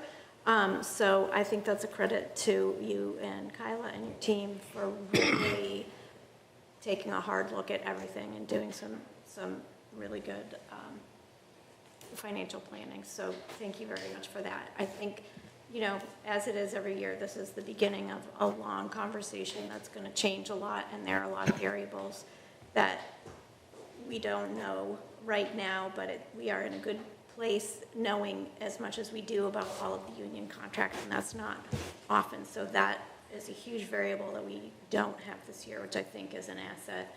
I think one of my concerns is the volatility of federal funding and what the impacts are going to be on state funding and direct federal funding, particularly to the schools, but also to the town. So I just think, open communication and timely communication is really critical. I assume that we are having advisory budget council again this year, and that, that's where a lot of that real-time update gets communicated. But, we have 2 new leaders really in the town with the opportunity to establish a really great and collaborative relationship, and I have every confidence that we will work well together to get the town what it needs in a way that we can afford. Awesome. Thank you, Jean. School committee? So as Mrs. Rothermich said, we've passed our schedule, our budget. It is really helpful when you all come to our meetings and hear our deliberation and conversations that we are having, the rationale from our principals, our building principals, who are providing context to exactly what they're asking for in their budget. And they start from the very bottom base of and taking everything out and know to only ask for what they absolutely need. So I appreciate if you all participate in the process. Appropriations has been to our meetings. Several select board members have been to our meetings before, and we thank you for that. Perfect. Superintendent's office? Yes. Well, first off, good evening, everyone. It's nice to see you all. I want to echo everybody else's statements. I'm looking forward to working as a team together throughout this process. I think we're going to be fiscally responsible, but obviously making sure we keep kids at the forefront. We've already had budget messages and conversations with many of our building admin already, talking a little bit about what are the must-haves, not what are the nice-to-haves. We've talked about the increases in taxes and the families and the communities coming up over the next few years. So those are all things that we're mindful of as we're going into this process. We do have a few slides. I don't want to, just 2 or 3. I don't know if we want to go through those right now, but just in terms of budget trends over the last 7 years, we kind of crunched some numbers, and there's been an increase average of about 5.7% over the last 7 budget cycles. Are we showing them? Can we? Yeah. We can run through them quickly. Kyla, it does look like Nancy's on the Zoom now. I didn't share them with, you'd have to tell No, I me have. where- No, I shared them with him. Yeah. Oh, you Yeah, I did. Oh, okay. It's all right. Yeah. Sorry. Here we go. I'll go quick. Yep. And I know it's been a long night, so I'll be quickly. So here is just from FY20 to FY26, the increases per year. Overall average, if you put all 7 together, it's about 5.7% increase. If you take out the highest and the lowest numbers, you're at a 5.9% increase. So there is some year-to-year fluctuations, but relatively pretty consistent and stable over time, and hoping to, like you said, the budget measure would be to be consistent and try to be level funded, and hopefully we'll be able to meet that. On our second slide, we do want to talk a little bit about cost transferring into our operating budget. I think it's really important for all of us to understand this. For FY27, there are a few shifts that are happening. First, the Special Education Reserve, which represents a transfer of a little over $1 million, will now be reflected in the school's operating budget. Next, we have been asked to carry some costs of financial software related to Munis, which is adding about $21,000 in our operating budget. So altogether, these shifts represent approximately about $1.115 million, or 1.7% of the FY27 budget. And it's important to bring this up because these are not new programs or initiatives. They're existing costs that must now be carried within the school operating budget even before we start to plan our message. So wanted to make sure that we were upfront about that. And then our third and final slide of the night just talks a little bit about the three main drivers. And I know you've seen this slide before. I think this is not going to be a shock to anybody, but it's our student enrollment. And as enrollment grows, so do the resources needed to maintain class sizes the way we want them to be, and they're appropriate. Support services as well as programming. Special education needs, both mandated services and evolving student needs, continue to require significant investment. And then I know we've talked about it a little bit already, but the contractual obligations, salaries, benefits, and other negotiated contracts are a core component of the school budget. So taking those three together, our budget growth largely is tied to factors beyond discretionary spending, and rather drivers are essentially meeting the students' needs and maintaining compliance. So just wanted to make sure we had that initial conversation. Again, we're looking forward to working with everybody here to put forward a fiscally responsible budget, but also one that meets the needs of our students and staff. Awesome. Thank you for sharing that. I mean, I think the key thing is, we all have to work together on this. Like, it's not going to get easier in future years. So this group and, even others working together is going to be critical this year, next year, and probably many years after that. Elaine, do you have any closing thoughts on this? I think, I think everyone was aligned on the message. The calendar was fine. So look to you. We're discussing it more at the next meeting. We'll have more information. All right. Well, with that, I appreciate everyone coming tonight. Thank you for sticking around. Thank you. And we'll see you guys I need to close soon. my meeting. Yep, Thank you. I move we adjourn. Thank you. Great. Can we have Ms. Richards-Kavanaugh? Yes. Ms. Stevenson? Yes. Ms. Ronka? Yes. Mr. Masters? And I'm a yes. We're done. Thank you. Awesome. Thank you. Thing's amazing. Yeah. Thank you, Evan. All right. Next, we're going to move quickly into legal counsel services, taking the next step on that. Mr. Hurd, you have... Mr. Chair, I'm going to recuse. Thank you. Yep. Mr. Hurd has recused himself. So the next step in this, we met a few weeks ago. We had a discussion. We agreed to come back with a matrix of, combining all of the things that we liked or, how we liked them with the different candidates. And so right now, I think we're going to, everyone's had a chance to look at this matrix and, come up with their own conclusions. So, I think we start with, going through what went in that process. I mean, Elaine, should we, I don't know, I know it's public. Can we share the matrix, like an unfilled one, so that, so that it's public? Consolidated one? Well, Or... I didn't even think the consolidated one, just so people can see how we filled this out and what went into it. Is that something we can do, Elaine? Sure. Yep. I feel like a visual is more appropriate than just talking through the sections. Well, let's see. You have the electronic? Yeah. You have, I'm not seeing it. I think she stepped out for the restroom. Okay, we'll wait for Amy to come back. I think she stepped out for the restroom to talk to schools.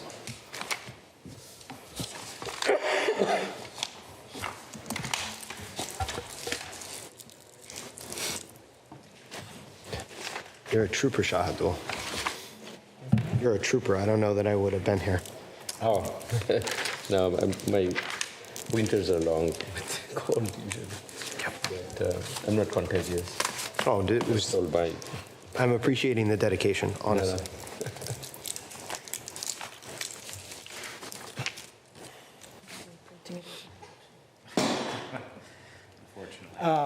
Would it be easier if I walked through the sections? I just thought a visual would be good for people at home. I'm going to share this with Ben right now. I'm not sure if he'll be able to project it or not. So I'm about to send him a blank copy. I'll just kind of walk through the sections, how we did this. So as background for the 4 candidates, we went through and put sections in and then provided ratings for each member based off those sections. So, as I go through one by one, the first one is cost. It started with an hourly. It also went into an annual, utilization estimate, given, I think we took plus 10% roughly. Based off previous years, and then each board member was able to provide a 1 to 5 ranking, 5 being high, 1 being low. And that was consistent for every section. So the next sections were, we had one under management of conflicts of interest, client communities adjacent to Hopkinton, and specifically IMA communities. With a rating, we had overall presentation and presence. We had experience with other agencies. We called out the DPU for that. That was a critical one for the board. We asked the question about anything that was unusual or unique about Hopkinton's 2025 annual town meeting to kind of show feedback given or, the research at least done by the firms. The next sections were responsiveness and work prioritization, followed by proactive avoidance of legal pitfalls, balanced transparency and confidentiality in this, municipal line of work. How did firms give municipal law updates? And then the support of collaborative decision-making. And then the final one was driving continuous improvement. So as I mentioned, the board went through and, rated and gave comments to each of these. So I'll look, quickly for very quick feedback on, do we, go through each one? I think we focus on the top 2 for each member. In this, I want to give everyone a few minutes to just kind of go through and why they had their top 2. We talked about those at our last meeting. If that's changed, that's certainly something to call out. But I think that's where we start and see if, I just want general feedback to start on, did this help with your initial thoughts, and has it changed your opinion or made it even stronger? So, Shidul, do you want to kind of start with when you went through this process, what you kind of took from it? And Sure, yeah, no, thank you. I think that's why I proposed the structured form, so having this opportunity certainly helped, and I appreciate that. And I think this kind of crystallized some of the thoughts and also gave us more structured kind of quantitative scoring that we were looking for. But it didn't make it easier, I can tell you that. So one thing I have pretty much along the same lines that I mentioned earlier. My top 2 came out score-wise the same. And one thing I wanted to understand for today's objective, are we going to select and vote for one tonight, or are we going to go for the final 2 and then have them come back like we were discussing and have another opportunity for them to make their case? I'm open either way, but I just want to make sure. So the rest of the board can weigh in. I think if there was a situation where all of a sudden the 4 of us in the town manager's office were all in agreement on a top choice after quantifying this input, then it would make sense to make a choice. As you alluded to, this, quantifying it actually did not make it any easier. I think everyone agrees there was 4 very qualified candidates. So just my guess that we probably go to picking 2 final candidates to come back. That's just my thoughts based off this, but Matt and Amy, you can share as well. There you go. Okay. So first, this is the most like work thing I've done so far since we got this. I was thrilled to see a matrix. Next time we have to align on scoring criteria, but I appreciate this. It did not make my decision easier, but what it did do was help me to better explain to all of you why I was feeling the way I was feeling, which I would summarize as my highest scoring was still Mead, Tellerman, and Costa, which was the group that I preferred the most when we last discussed this, but it did significantly underscore to me the challenge that they present from an entanglement perspective. I had to give them a 1. I had to acknowledge it, and it really did force my hand in a way I didn't enjoy, but it also highlighted to me how much I otherwise enjoyed their presentation. I was then tied between KP Law and Harrington Heap. I liked KP Law's broad experience, and I do like that they operate in surrounding communities. Harrington Heap we have significant familiarity with. I'll be honest, having had the two tied, and I believe it was Karen Crum who noted this earlier, when you have an RFQ and you begin looking for counsel, you are inherently acknowledging you are considering new counsel. If all things are tied, I think I ultimately would like to continue pursuing 2 new counsels, but I will echo that this exercise truly underscored for me the complexity of the potential conflict of interest with Mead, Tellerman, and Costa. Hearing their plan and understanding how that would financially impact the town has a significant impact on my decision. Perfect. Amy? Yeah, I guess, so I would say it didn't really change my overall opinion, and I thought it was, I mean, it's good to see it all in a chart, but it didn't really help change my, my top 2, being Harrington Heap and KP Law. Because a lot of the criteria we're using are based on self-reported data from the attorneys, and without having, real experience with most of the firms, it's really hard to know if it would, even though they might have presented nicely, we don't really know how well they would do when we worked with them, although they all had good positive reviews, so it didn't really help it clarify for me very much. And some of the questions weren't really meaningful to me, or I was something I wouldn't make a decision on. But,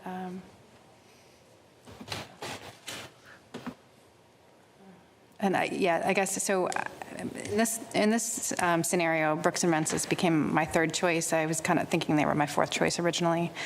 But the Mead, Tellerman, and Costa, the not being able to help us with Southborough is really, really a challenge, although they seem like a great firm. And then I guess it is unknown the cost, if we go with KP Law or Mead, Tellerman, and Costa, how much extra it might cost us to obtain a different attorney for those, for any of the IMAs that we might go through. And then there are other towns that we have agreements with that, or that we may not, that are our bordering towns that we may not have agreements with now, but we could in the future. Like we had at one point considered a shared, dispatch service with a few other towns, and we abandoned that, but we might reconsider it later. So I don't really have much more to offer from last time, but it was a challenge. Okay. Thanks, Amy. Elaine and Lance, you want to share from the town hall's perspective how this? Yeah, nothing, it was nice to, put things out in the spreadsheet, and thank you, Lance, for putting the spreadsheet together. But our results are the same with Harrington Heap first and Mead, Tellerman, Costa second. I like KP Law too, but the cost worries me about that. Also, it is the most expensive, and I'm mindful of the budget. But as you say, there are 4 good candidates here. So I had a very similar experience. It actually, the numbers kind of, when I ranked it, it kind of changed slightly. And, just for people at home, 1 to 5 rating for 10 sections added up at the end. The difference for me between, the first choice and the last choice was 4 points. So it was extremely close, you know what I mean? I just think it's worth calling that out. But what it did change was, my number 1 was Mead, Tellerman, Costa. That did not change. And I do think my only concern was the unknown of the cost for needing special counsel for specifically IMAs. But interestingly, based off the ranking, KP Law, kind of changed to my number 2 with, again, we're separated by a point and 2 points with Harrington Heap and Brooks and Durensis. So my final thought is, based off feedback and like this whole process, I would kind of look for 2 new candidates to come in and interview. I don't think it makes sense for Harrington Heap. We know them really well. I don't think that we're saying they're not necessarily a finalist, but from an interview standpoint, I think it benefits us to have 2 new people in if we're coming with a final round. So with that, I'll look for the rest of the board and the town manager's office to kind of share their final thoughts on next steps. Does anyone think we can make a decision tonight? I didn't feel that, but I just want to, obviously give the option. So I think I can give my top 2, and if you want to bring them back, okay, collective votes. Yep. That I'm open to that. Okay. Perfect. So. So mine were very close to actually the difference from the top and the bottom was 5 plus 8, but the top 3 were like 3 and 1 apart. So very, very close. And I had mentioned before, I think I like KP Law with their breadth, with their engagement, with their, they have 125 municipalities, so the largest footprint probably, and unmatched breadth from that perspective. And their value-add services, they have e-updates, seminars, strong 24/7 availability, considerations. Also to think is that cost, and also may feel a big farm and potentially, lead to higher costs. For Harrington Keep, I thought the long-standing counsel since 2007, is that right? And so very familiar with our town and deep local knowledge of Hopkinton projects. Continuity of service certainly helps without any hiccups, or I'm not saying there would be, but that is a plus point. And strong litigation record, trusted relationship. One consideration I had was the smaller bench than KP or MTC, and may limit specialty coverage. For Brooks and DeRensis, just to be fair, I thought the strengths were they have personalized, very senior attorney access, quick response also came about, structured request system. They have 35 years in municipal leadership experience and Koppelman legacy expertise.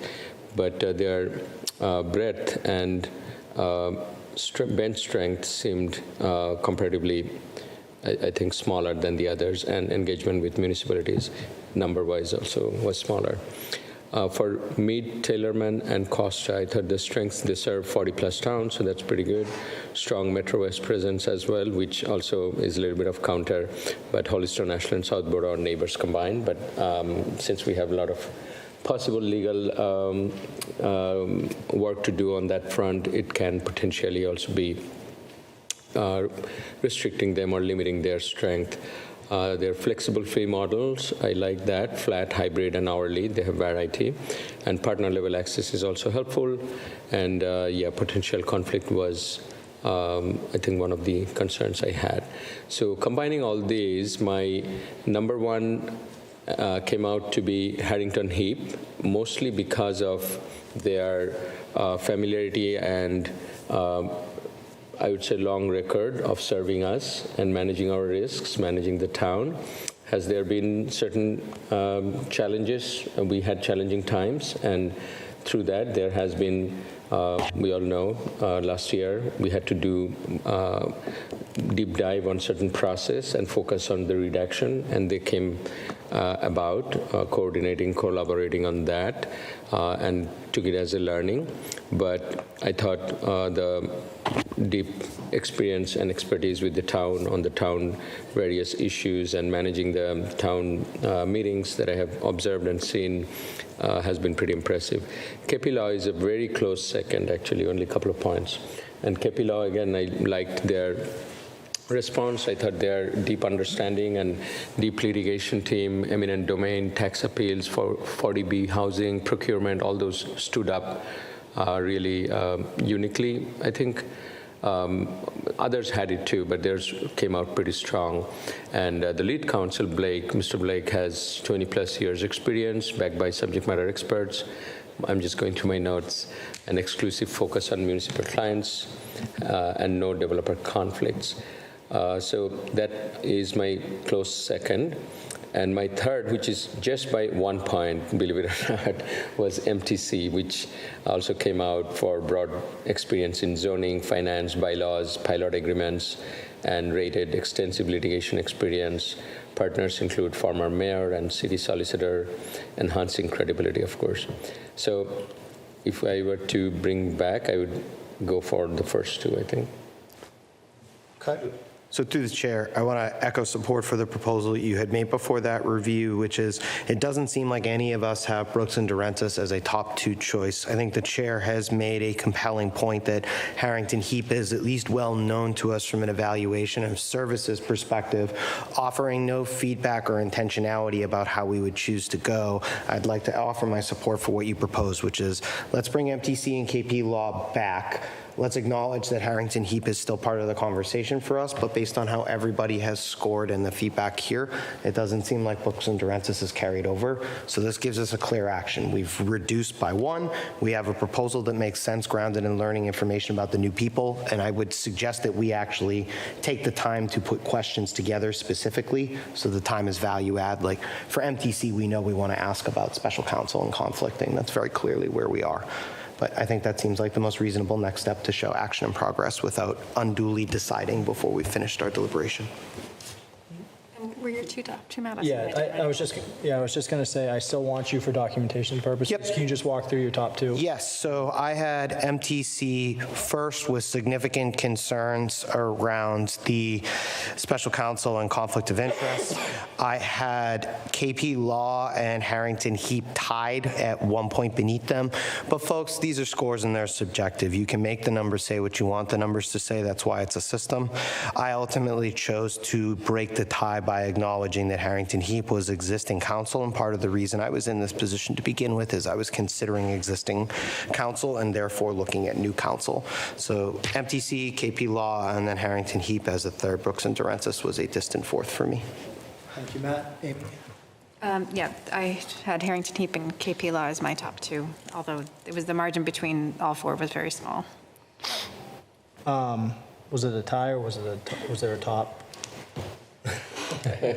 So I worry that it's subjective because we have experience with Harrington Heap. We know that they did a great job with the Eversource DPU, already doing the Southborough one, and I can't say that for the other firms, so it's a subjective top, yeah. Okay. I'll put that as a tie. Yeah, I'll put it as a tie. Elaine and Lance.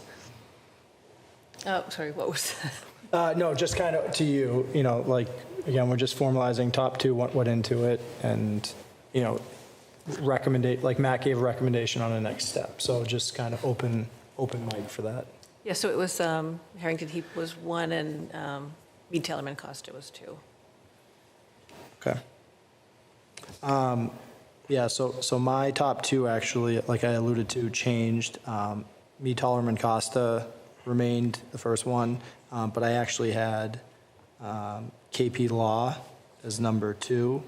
Once I kind of scored it up, my biggest concern with them was, the price. And I guess my last question to you is, we're going off of estimates here when we use like the annualized number.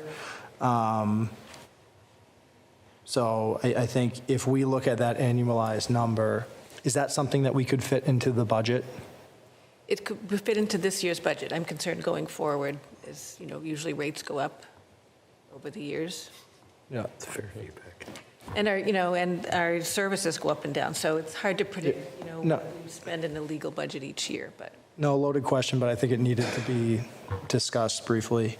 So now it's kind of back to where's the next step? I think Matt and I share an opinion on next step, but everyone gets kind of a say in this. No, that's a good idea. I think I like the idea, but my only hesitation is this. And I didn't first understand what the exact mechanism. Thank you, Matt, for clarifying it further. My only hesitation in totality on the selection process and fairness perspective is that, say we have, so essentially we are thinking we are still considering 3, but we'll have two come back. Did I read that right? Yeah, I'm mirroring sort of where Joe's suggestion was, which is essentially Harrington Heap is a known to us. Bringing them back in for questions, unlikely to yield additional information, whereas we very much have pointed questions for MTC around special counsel, conflict.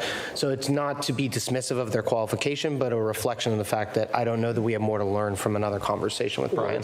Or to exclude them from the final decision. Yes. No, that's a great insight, and I like that in terms of efficiency to some extent. My only, honest feedback is this, which is usually when you have candidates and we have the other two, we would probably ask questions where we have, certain hesitation or certain curiosity or drive to understand their position better. But in doing so, we are not giving the same opportunity to Harrington Heap. Even though we know them very well, the reason they scored lower on some, there must be some concern or something that some of us thought they are a little bit lower in strength. So this could give them another opportunity to make their case, is all I'm saying. But it's really no biggie. Out of an abundance of fairness, like we do these, this is an important decision. So I'm fine with bringing 3 back if that makes everyone feel better about this. It's, it adds a half hour to a meeting. I'm comfortable with that, but if everyone else is, then let's just move forward and do it. So yes, but I would like to suggest that this topic is then added to the next meeting and we spend public time identifying the specific questions that we want to ask before we invite them back, such that the time can be value add. I'd like us to be in a position as a board to conclude after next time. Let's put ourselves in a position to succeed. It's a great suggestion. If I may add, I like that, and I think we can do that. And I would also add, this is kind of the final round, so I don't think we should be asking the same question to everyone like we did before this time. Agree. But very pointed, specific to a particular candidate. Yeah, so my question, and because it's good feedback, do they need to be the same questions? Because, I can't ask MTC and KP the same questions that I would ask Harrington Heap. So, and then back, and the reason I bring this up, because if we can go with separate questions and less of a, question 1, question 2, question 3, do we need to? I get where you're going. Do we need to discuss? Because at that point, I don't like giving people questions ahead of an exam. You're almost coming down to can we literally send them the questions and you come prepared with the answer? Well, if we discuss publicly, that's what it does. Yep. And I'm not against it. It's again, I'm trying to take this, it's a big decision. And I want to know what's fair and. So as feedback to where you are, I think for anything philosophical, I'm wholly aligned with you, Joe. For MTC, super specifically around the conflict of interest, because it is not a subjective concern. It is objective, known to us based on the towns that they serve. I think it's very fair for us to make it clear to them that is the big question. I don't think we're giving them an unfair advantage by arming them that that's what we want to know. I'm inclined to agree with you based on how you said it there, that sharing any other information is essentially arming them up front. Let's have the conversation in real time. Through the chair. Just a couple of things. I think the general rule of thumb in procurement in Massachusetts law is that all candidates in consideration are treated fairly and equally, and all given the same opportunity given to each other. I think, obviously, that being said, there is a time and place for asking differing questions as it relates to certain specific subject matters. If you're seeking clarification on something that they've provided, if they've, information they've given us, we want additional information around that. That's certainly acceptable. So that may be, an instance where you're asking not the same question to every firm because it doesn't make sense to do that. Additionally, I would advise the board, as we're approaching sort of the decision point, to maybe discuss also methodology. I think that's a strong possibility that even after these interviews that we still may not have a consensus at that time. And so I think the board should consider how that consent, how ultimately that decision is going to be reached, whether it's a weighted approach of some kind, but ultimately it's, we could be in a very similar situation even after these interviews continue. So just, I think, one more thing to consider. So 3 to come back, and we need to have an idea about what our methodology and approach is going to be after they've come back. It's also acceptable if we just have specific questions that you want to discuss at the meeting, and we could send them to them for points of clarification on certain subjects. There certainly, I think, would be would be acceptable to send that to them and ask for responses. If it's better to have them interviewed, then I would imagine they'd be amenable to that as well. So then through the chair to the rest of the board, the MTC question, sorry to keep harping on it, but it's like such a specific question. Are there any other questions for any of the other firms? Because I'll be honest, I don't have other questions for them. There weren't unknowns to me. I would have been comfortable making the decision if not for this conflict errata. Are there other questions? And I'm not trying to cut you off. That is the last thing I am trying to do. I'm just trying to ascertain truly if this is the only thing that is an objective we don't know. And if it's an up or down question, we can send it in the background and then come back and deliberate. I'm trying to save us time as much as anything else. Yeah.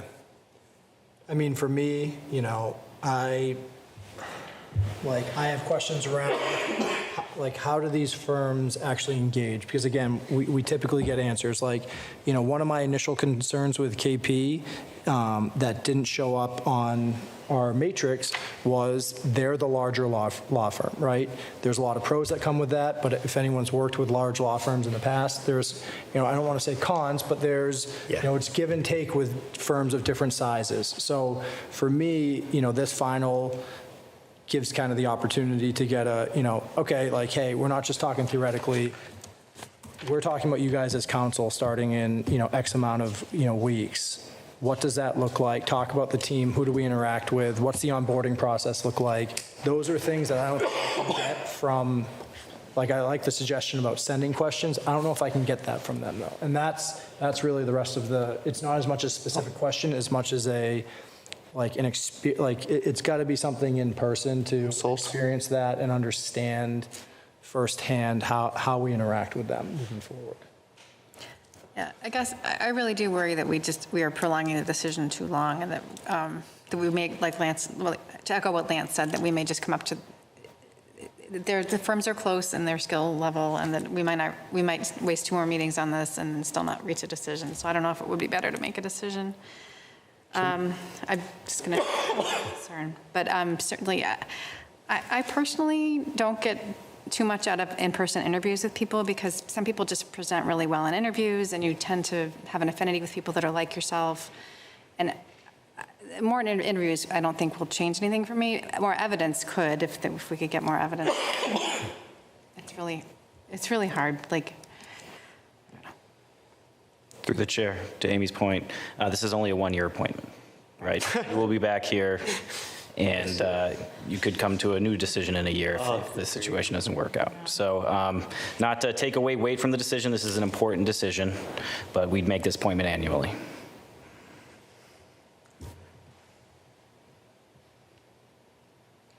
We won't be going through the process annually, but hopefully not. And with Amy, I want to make the decision. There is one piece of information I feel like I am lacking.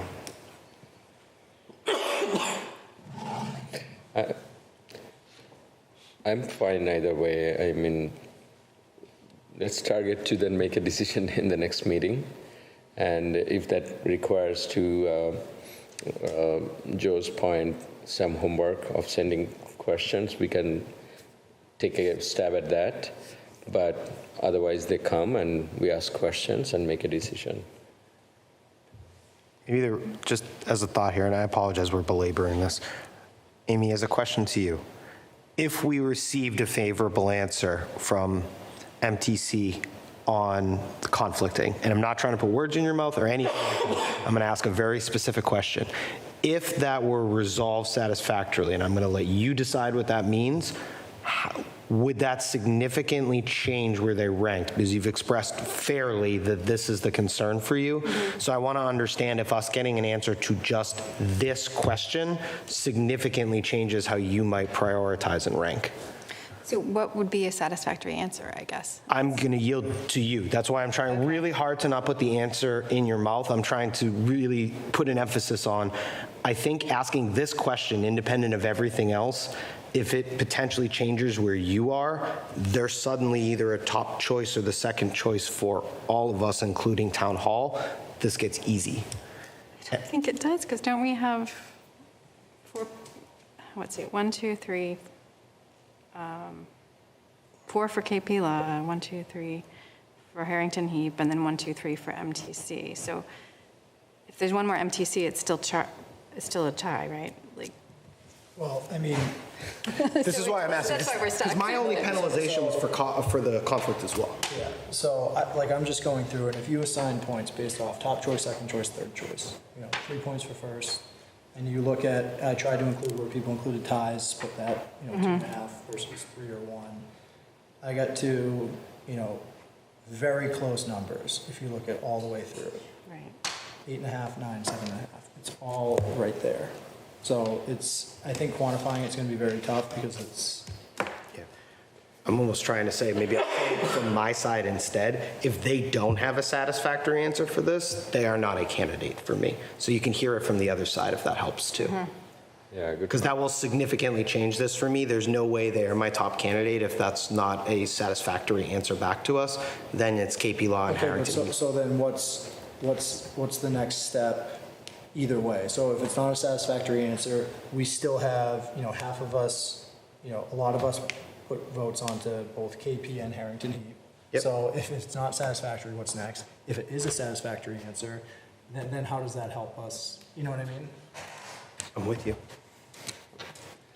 I'm trying to do everything I can to avoid just calling them back to go through this again for 30 to 60 minutes when it's not super clear what we're going to try and glean. I know, and I'm not challenging. Everything you've said about the validity of having the in-person conversation, it's all fair. It's all real. And I think it's the biggest question any of us have is because it ends up turning into a cost thing. Yep. And what is the specific answer? Yep. Because there's the other side of this we haven't discussed, which is 5 of our neighboring towns that we would consider to be very representative of who we are, our way of work, our life, and our understanding of community have chosen this firm. So yes, I can appreciate that it creates some complexity for us, but on the other side, towns that we routinely interact with and would consider to be familiar to us from a life perspective have chosen this group for a reason. So yes, it is disqualifying and frustrating on the one side, but we should also acknowledge their expertise was highlighted for a reason. Yeah. And my last thought is, On that thought, sorry, just from a data perspective, I think KP Law has Medway and Westboro as well, and MTC has Ashland, Holliston, Southboro, Upton. So they both have neighboring towns in some ways. Yep. But just to make sure that it's not only MTC. Yep. so I look at it, and maybe I'm overthinking this, but. And Elaine, I need your input on this because we're doing this based off an annualized cost, based off a hourly rate, right? I think the direction of town hall in the past has been moved toward, once we select someone, you would move toward a negotiation. It's the town manager's discretion on that, right? So, I'm just wondering if that's part of the question to someone like an MTC, because if the hours are significantly less and the retainer reflects a significantly lower number, recognizing that they're not doing any work for the IMA for Southborough, for the IMA for Ashland, then we have other qualified candidates for special counsel and their hourly rates that we could use for. I'm just saying, I think that can be quantified with an answer from MTC and then built into it. And maybe the answer is that the hourly rate that would be charged is the same. That would be a good answer. Correct. And it would be less hours in that scenario. So that even though we're using a special counsel, it's the same rate we would have paid. Correct. I thought we had indicated we wanted to try to go with the retainer again, whoever we chose to be. Yeah, but she's saying. For the special counsel. If we negotiate a retainer based off, again, we're just using the example of MTC. Yeah. If we negotiate a retainer based off, pretty much less work, because we'd say, hey, you're not going to touch the Southborough IMA, you're not going to touch the Ashland IMA. Oh, I see. And then you're building into, and then, we have, Harrington Heap could be special counsel on the IMAs in that scenario. And Elaine's point was the rate, could be negotiated up front for $225 for IMA work. So I just think we can get an answer to kind of quantify the impact there, because I think that was everyone's main concern with MTC. For me, it was more so the financial impact of having both, but I don't think it's going to be that, I don't think we're actually going to pay more. And knowing that we could have a Harrington Heap be special counsel on those IMAs, I just have a level of comfort with it. Again, this is subjective. My number one has been MTC, so I'm not trying to influence, but I think I'm looking for paths forward, and that is one to me. On there? Yeah, one way or another, I think we have to come to a decision. I had one question regarding Harrington Heap. So they have served us 18 years, and overall lawsuit-wise or financial, do we have any historical record of that? Like, I know generally, I know the years I've been working with them, but overall, if someone's to say, okay, for 18 years you've worked with them, what would be a compelling reason to not select them? Or any reason for that matter? Is it only because the others are better, or is it we want to change? Or I'm trying to, as you are saying, MTC, the biggest concern is the conflict. I'm also trying to understand the biggest concern on Harrington Heap. I mean, without relitigating this at 9:10 at night already, I think there have been some significant, let's say, sources of churn within the town with respect to representation. Obviously, I'm blanking on redaction, the redaction issue was significant. Fairly or unfairly, we are politicians up here, and I think there is significant frustration, anger, and mistrust in the community about how some of the events have been handled, especially around our police department. I make no commentary. I have no opinion other than I'm in town and the people are talking to me about it. So unfortunately, it is a little bit subjective, but this is a subjective thing. These people are all qualified to give us the service. Ultimately, the constituents have been making it pretty clear to me that they have some concerns about the service they're receiving, and at least with the redaction policy and some of the other issues that are known to us from our positions, I don't think it's without merit to consider change. Was why I suggested the RFQ. All right, thank you, Matt. Amy, thoughts? No, I think if the question is really important to everyone to ask MTC about that, I think we should ask it. Yeah. Then, sorry, did I cut you off? I guess the only thing I would say about the redaction policy, I don't think we asked the other firms if they had a redaction policy and or if they would agree to ours, and so maybe that should be a question. We did not ask that, right? We did not. No. I think it's a fair question to the other one. I agree. Well, it's really just to both MTC and KP. Harrington's already aware. Right. So it sounds like I think we just got a few good questions that we can send to Lance's. We want a very specific answer from MTC on what this relationship would look like, considering 2 IMA. Is the Ashland one up this coming year? We can have an extension. So we'll be looking to extend it. Okay. Doesn't need to be newly negotiated at this point, Okay. unless we want to. No, I think extending it's great, but it's just, I'm just thinking from one less thing that we have to account for from a time standpoint with our council. I think we have one more extension on this to like 27 or so before we have to talk about it as a new negotiation. We should ask KP Law the same question, though, because they have the 2 Medway IMAs plus the Westboro. And Westboro is where we send most of our sewer. Right. So if we're going to ask that of MTC, we should ask it of KP Law. I was going to, thank you for bringing that. I was going to ask that for KP Law, and also now that, we're looking at the second round and the final round, we might also ask KP Law that given the competition, what is their cost structure, could be more favorable or not.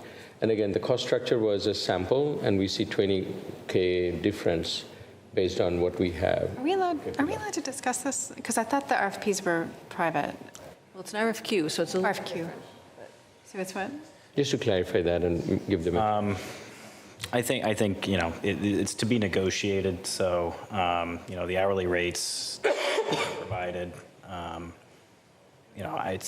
believe it's appropriate to talk about it. Okay. It's information that's been posted by many other communities who have gone through the same process. So it's not like it's not out there, but they may have updated figures. So I think it's less. It's less private, okay, because I had thought that what was contained in the RFQ was... these estimates we provided you are just our estimates. Like, it's really, and then, so it's not, these are not figures that are hard, agreed to numbers, like these are estimates based on the hourly rates that were given to us based on our utilization from the past year. Like, Supposed to provide us like directional information. some context. Because again, I think where you're going with that like last question is, it's not the board's responsibility to negotiate that. We have a town manager and assistant town manager, they will handle that. This just gives us directional info.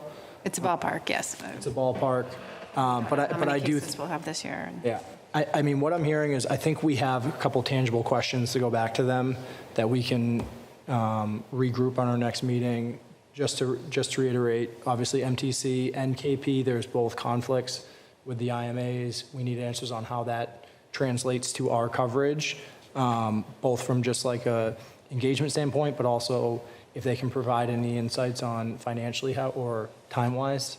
And then what was the second one was the redactions, for all, like we know Harrington Heap's good, but for KP and MTC, we have new redaction policies that need to be upheld. What is their thoughts on that? And they might have their own policy too, that it would Correct. be similar or something. Yeah, which they would answer from that question. Right. Does anyone have an additional question? Because I think this is a good next step, and then we regroup in 2 weeks.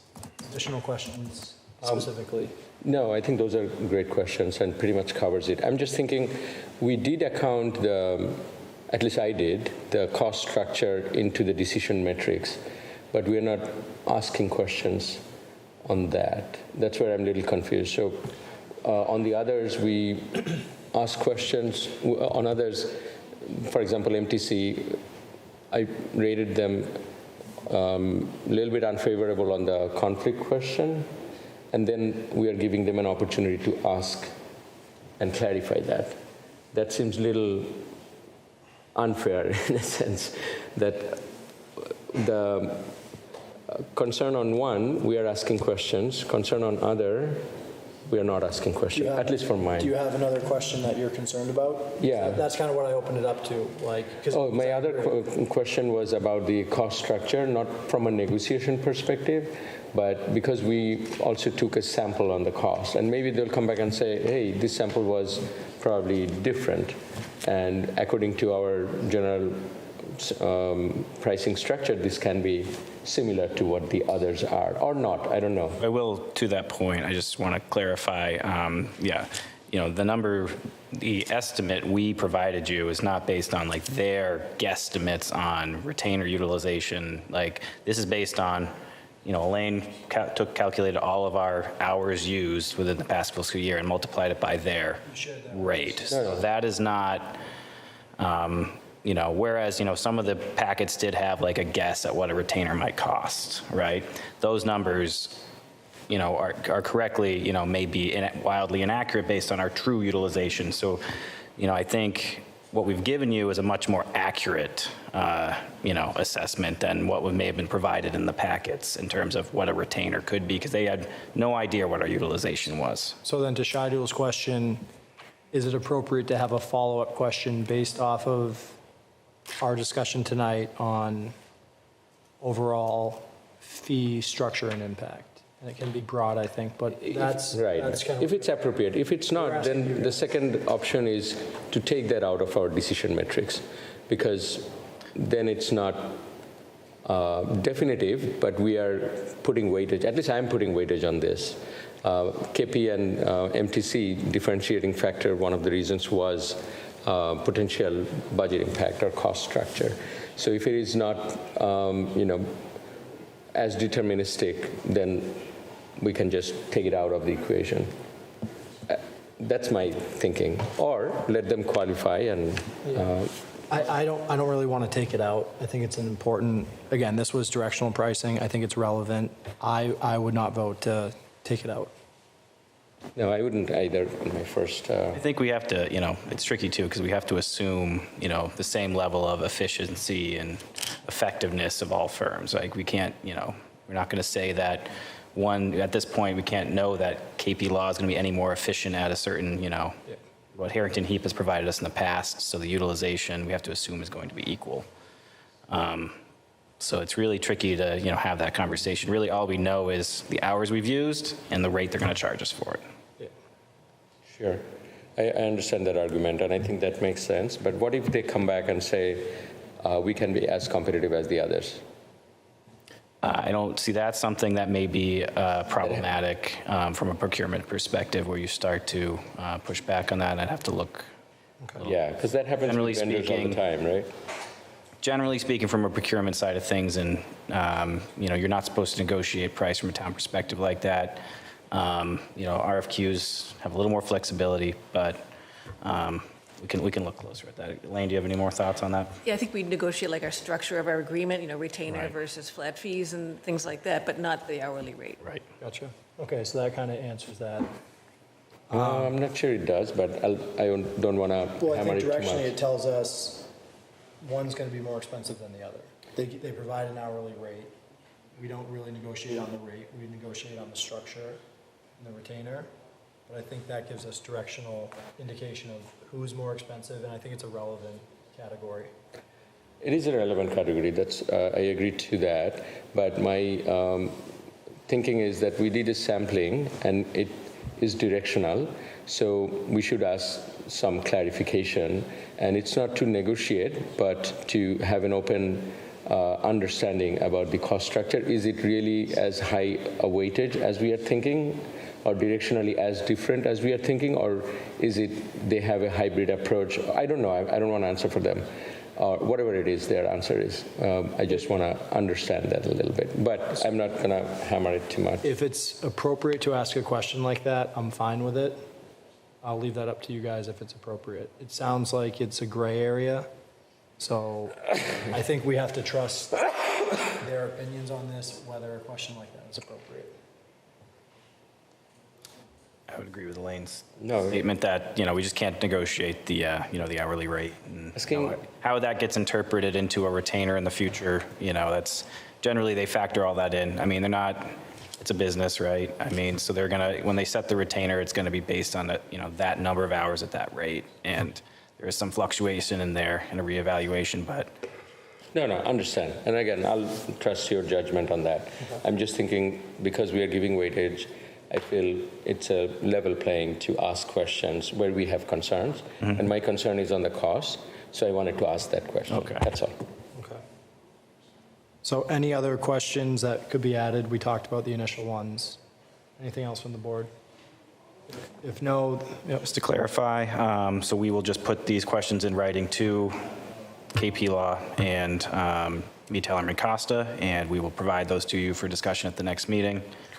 At which point the board will make a decision in terms of a final selection. I had another question. Given the discussions we just had, can we ask if any of them had any redaction-related challenges in the past?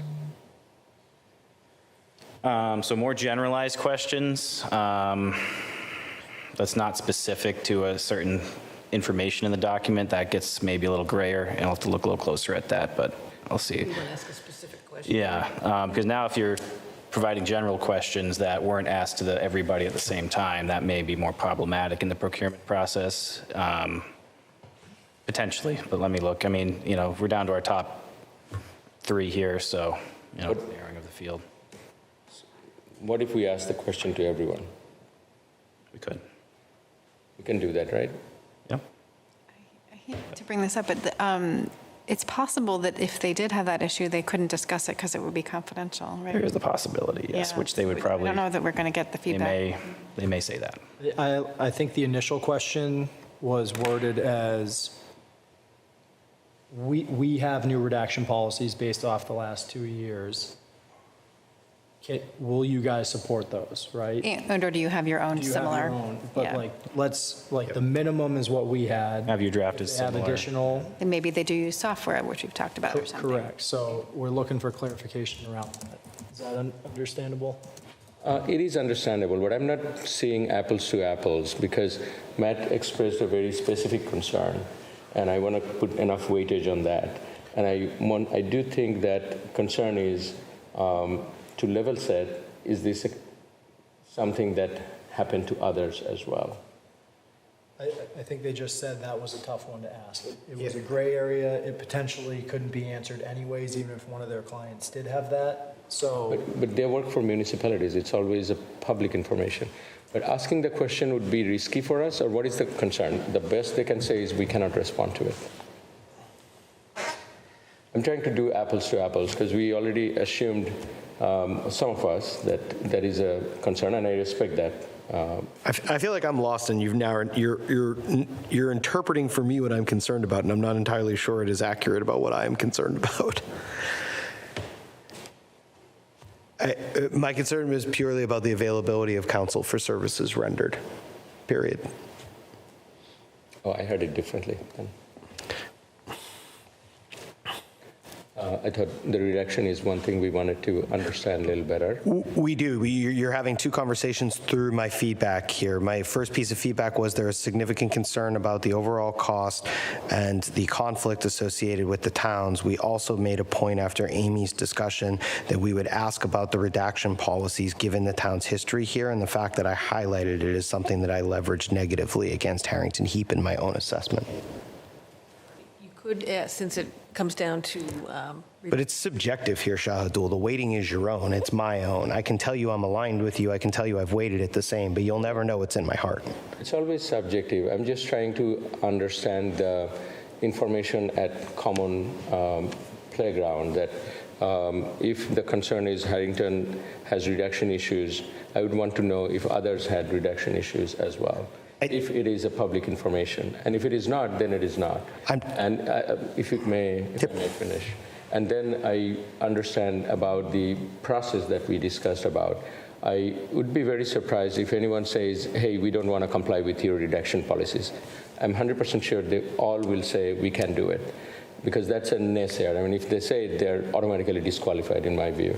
So that question, I don't know if it weighs much on my radar, because I expect 100% compliance from everyone. To be honest, it's a given in my view that we have established a new process, working with Harrington Heap, taking the feedback from the town, from our own board and everyone, and we believe we have improved it or attempted to improve it, and that's in the play now.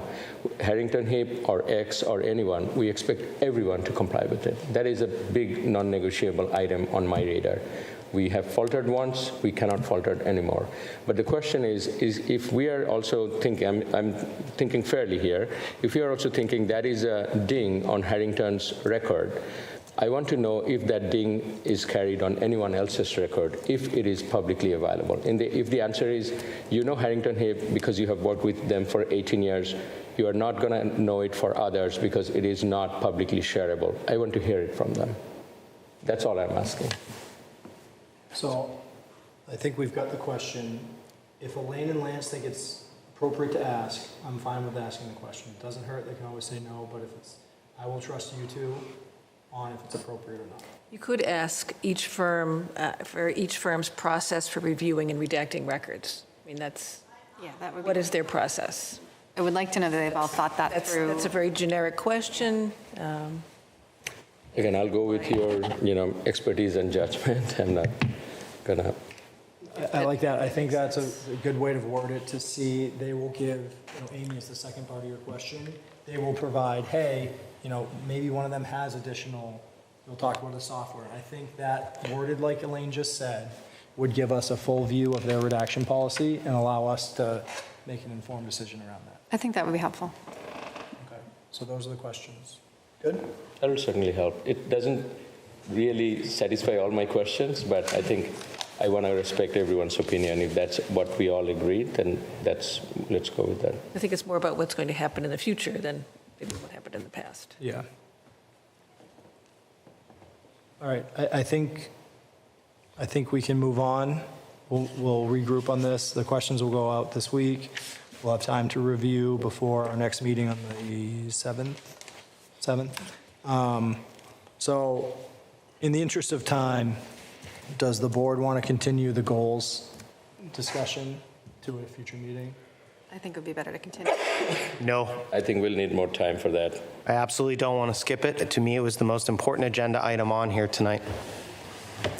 I don't think it takes long for each of us to very quickly outline the 2 goals that you were asked to bring. You do not have to extemporanealize on them. You do not have to contextualize them. You hopefully have 1 to 2 very quick sentences for the homework assignment we were given.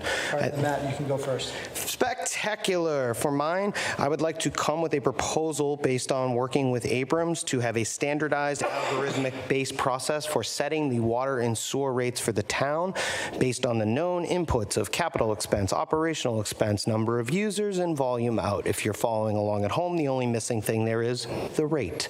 I'd like that to be a much more transparent process for us, and I don't think that's unrealistic. My second goal for the year would be to see this board establish an events committee for events that are owned and intended to be hosted by the town of Hopkinton. And I'm trying, and I'm looking at you here, Brian, specifically in a friendly way. I'm trying so hard to make it clear I don't want anything to do with the marathon here. It's working well. The marathon committee is over there. That's not my point. This is the Horribles Parade. This is Touch a Truck. This is the movies on the Common and everything else we're getting up to. It's become very clear through discussions that have already come to the board this year that we don't have a standard process for this. And I'm looking at Mr. Snow in the crowd here.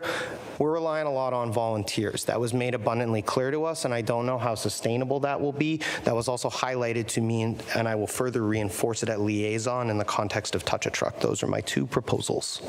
All right, Amy? I would like to bring back one that we had before about the urgency and the importance of the clean water, that clean water is a human right, and that needs to be a priority for the next year. We've had specific goals some years, and the ones we have here are very general. So and I think that the water is supposed to be included in the high-quality services and quality of life, but the water thing has really stalled, so I'd really like to bring that back to the forefront. Did you have a second? I don't really have a second one, because I think most things are kind of incorporated in the other 3. Oh, that's fine. Shadow? I have 2 top ones, but then I think we pretty much want to continue some of the goals we had and continue working on those. I don't have the list in front of me right now, but the 2 I have on mind, one is the same as the clean water and making sure we have our strategic plan in terms of MWRA and clean water path overall. It's a big problem that's growing, not only because of PFAS, but because of other capacity limitation and challenges that we see on the infrastructure. And number 2, or equally important, I think, is our overall strategic plan for the town, building that and refreshing that in conjunction with Planning Board. I think Planning Board has the master plan as their ownership and responsibility to work with them so we can build that strategic plan and reflect it with their help on the master plan going forward as well. Those are the 2. Okay. Brian? I think the strategic plan is a great idea, and it's a goal. It's a more lofty goal than some of the, I think what I've heard are more kind of future agenda item type things. You know, the goals for the board should be sort of the broader community-based needs that we would guide and oversee. So for me, obviously, it's going to be the finances. I want to make sure that we repeat a budget as we did last year that comes in balanced, obviously, by law, but has a minimal tax impact to the taxpayers. And secondly, similar to that, a capital budget plan that does not have any overrides. Through the chair. Hold on. No, I'm sorry. That was, they're not future agenda items. I would describe them as a member of this board actually suggesting an action they were willing to singularly own and drive themselves. I would challenge you to do the same. I do not appreciate being rebuked for bringing actions that I was willing to drive myself. Of course, I support loftier goals. Come on, Brian. All right, guys. Everyone's getting their top priorities, so we're not going back and forth anymore. So my top 2 priorities are clean water, number 1, and balancing finances to minimize tax impacts. So I think we've got everyone's, we can discuss those deeper at a future point, and that moves us to the town manager's report.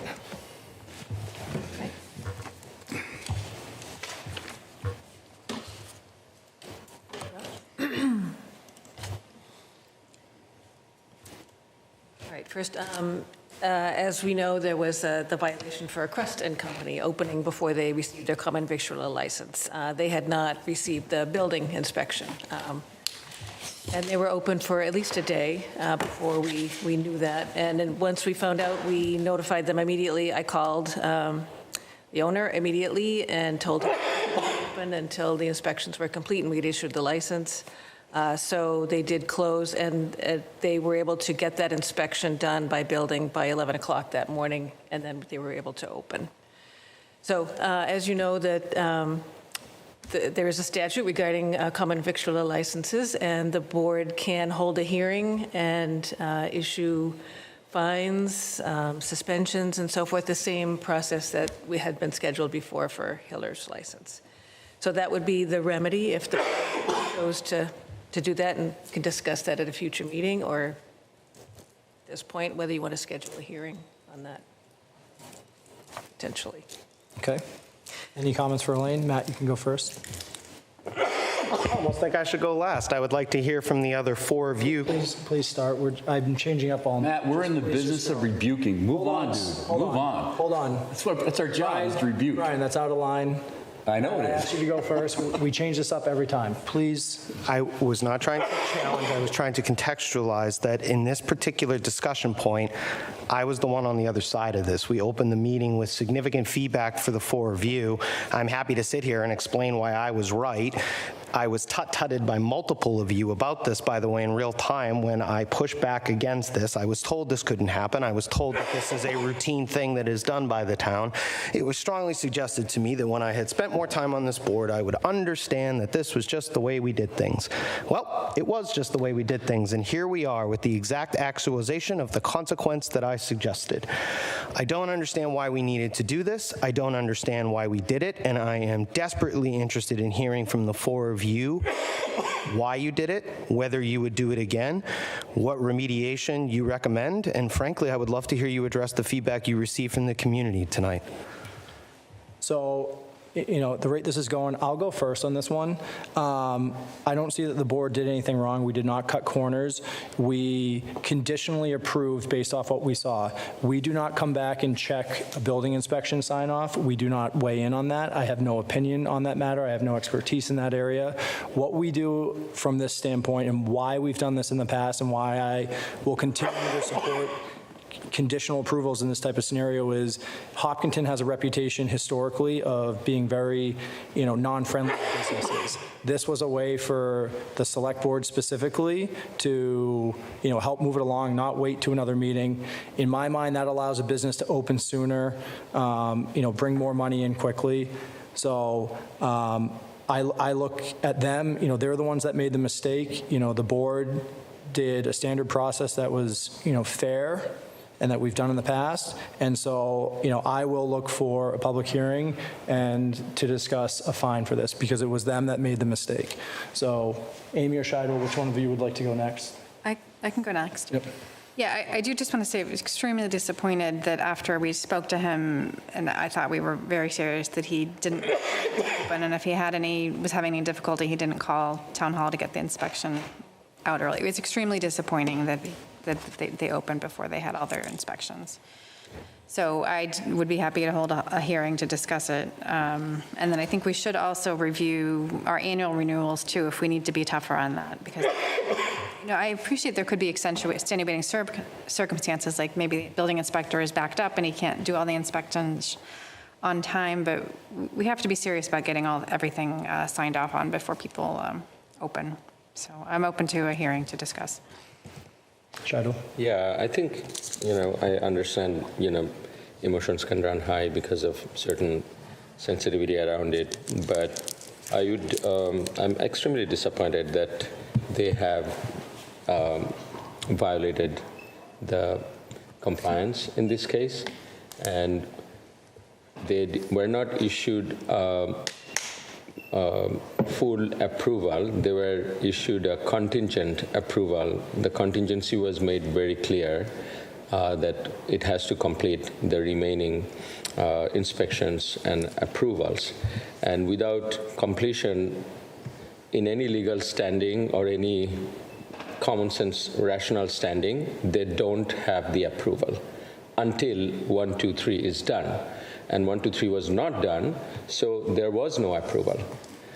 I want to be also clear on this. So that's clear. It was a violation of the existing process that without approval, they operated. So we definitely should have a hearing and have due diligence, as we should do in any violation. Now, in terms of our decision, I think I mentioned it earlier too, and as you all know, I have been proponent and advocate of economic development and want to reduce the tax burden, taking advantage of new business where we can, that is in compliance with our town's character, our lovely town. We don't want it to be commercialized, but we want it to be having a healthy business weightage on the tax revenue side, and also that adds to the quality of our town's residents. They can go and find more options for restaurants and others, even though I always hear we have too many pizza, but that's a different issue. But in general, that is why I think I agree with Joe. I also heard, and I was a small business owner in another town, and I always try to promote our town as a business-friendly town. Hey, come on over here. We also do TIF and others. But I also have heard from my other small business owner friends or colleagues from the past, they say, it's not very business friendly, and it's not always very congenial or favorable to understanding our challenges when it comes to these processes and all that. And that's why, as I'm also working with the economic development process or economic development plan, and various strategies that we are now discussing with the advisory board and with the development office, we are trying to identify these challenges and see how we can have a process that is completely makes our town safe from all aspects, from background check to our health compliance and everything. There's no compromise there. Absolutely want that, but also a process that's efficient, that goes in a timely manner and welcomes new business. And that was the philosophical intent for the contingent approval. I want to be absolutely clear on that. And I would also advocate, and I spoke to Joe as well, that we should have an agenda item on what is the current process for both renewal and new business, and analyze it among ourselves and see where we can make more improvement, either if we know and see gaps. For example, the background check as a gap, we have been talking about it. I'm not entirely certain that the current background check is sufficient, but those are another topic. But the point is we should look at that and look at improvement both from more rigorous compliance as well as more business friendly and efficiency perspective. That is a topic I would love to add to the future agenda.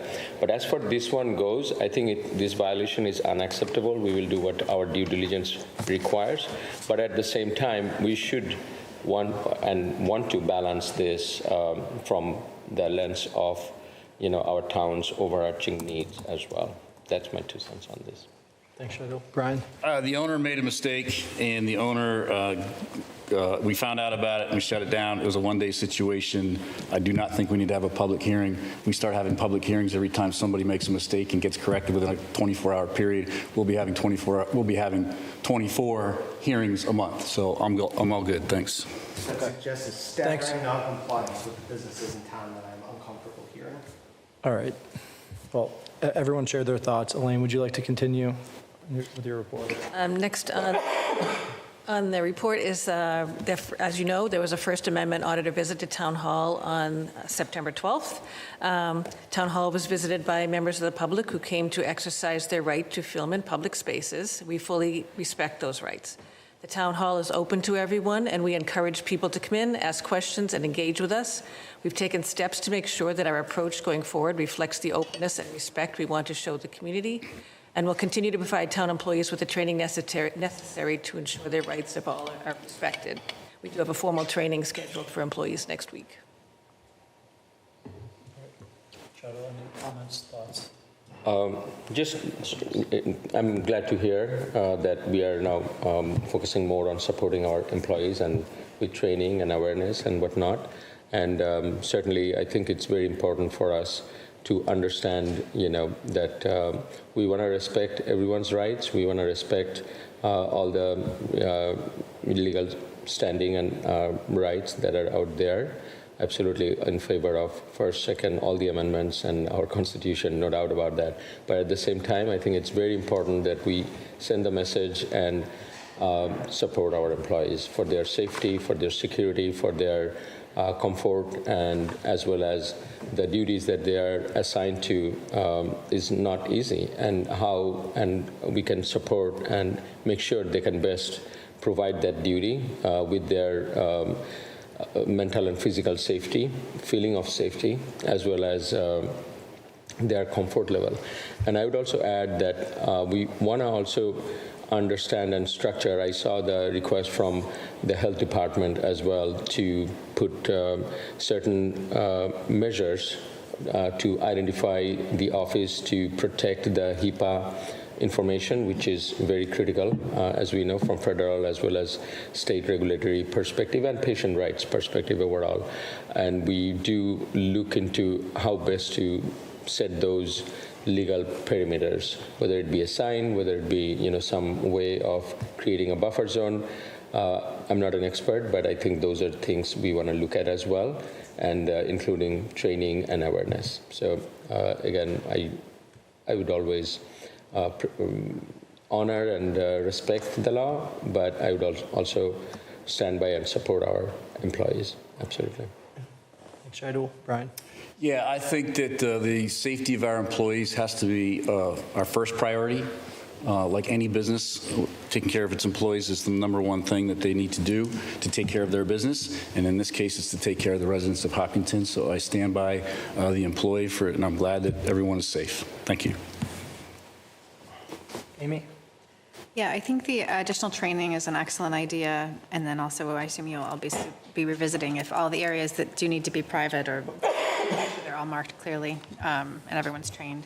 I think it was 3 or 4 years ago, I went to a First Amendment auditor training by the MMA. I think maybe Elaine and Connor went too, and it was really informative. But then 3 years went by and we didn't have one. And so not everybody knew about it. And so I'm glad you're going to move forward with training. Yeah. Matt? Yeah, I'm sorry. I'm still struggling with this one. So I think people have done a better job than I will of characterizing the need for safety first among town employees. We've noted here often that these are people who are volunteering their time. They are underpaid, overworked, and they are rarely treated kindly, myself potentially included. However, I'm having a real hard time with this one. It's a little bit of I'm being asked to not believe what my eyes are seeing and what my ears are hearing. I have had more emails, texts, and phone calls to me about this particular issue and the notion that it was called an accidental discharge than every other topic combined since I was elected to office. I have watched the video more times than I would care to count. I have seen more memes of it than I would like to acknowledge. I am very much looking forward to hearing from the chief about how this was an accidental discharge at a time in which we opened the meeting with significant emotion and feedback about the breached community trust with our law enforcement department. Man, my eyes are seeing and my ears are hearing, and they are not matching what I'm getting from my law enforcement officials. I am confused and I am concerned. Thank you.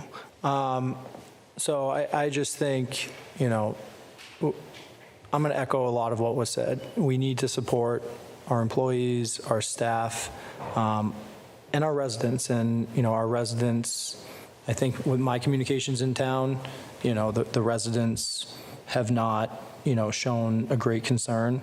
So the training, the next steps, the in-depth, review of these things, I think is appropriate, and then everything beyond that is personnel decisions, which is not the board's responsibility. So Elaine, I think you had something next. I think that kind of covers up the First Amendment. Yep, so next is just following up on the building collapse at 52 Main Street in August. One of the outcomes of that was the change the demolition permit application process. So this new process is going into effect. It includes review of the applications by police, fire, and DPW upon submittal. This provides an opportunity for recommendations and could include conditions such as a police detail, use of certain access points and containment methods in areas. The departments will also be notified when the permit is issued. So that's gone into effect at this point. Also, with respect to that, the board had asked about the cause of the wall collapse, and so we had distributed to you the report of the Director of Municipal Inspections, but just in summary, for everyone to know, the cause of the collapse is unclear. It's possible that inadvertent contact with a laterally restraining building element was dislodged, or possibly unintended horizontal impact with an unbalanced vertical element triggering collapse, either on its own or in a domino effect. It's also possible that there were things that weren't seen that were dependent upon vertical support that were removed when the demolition was going on.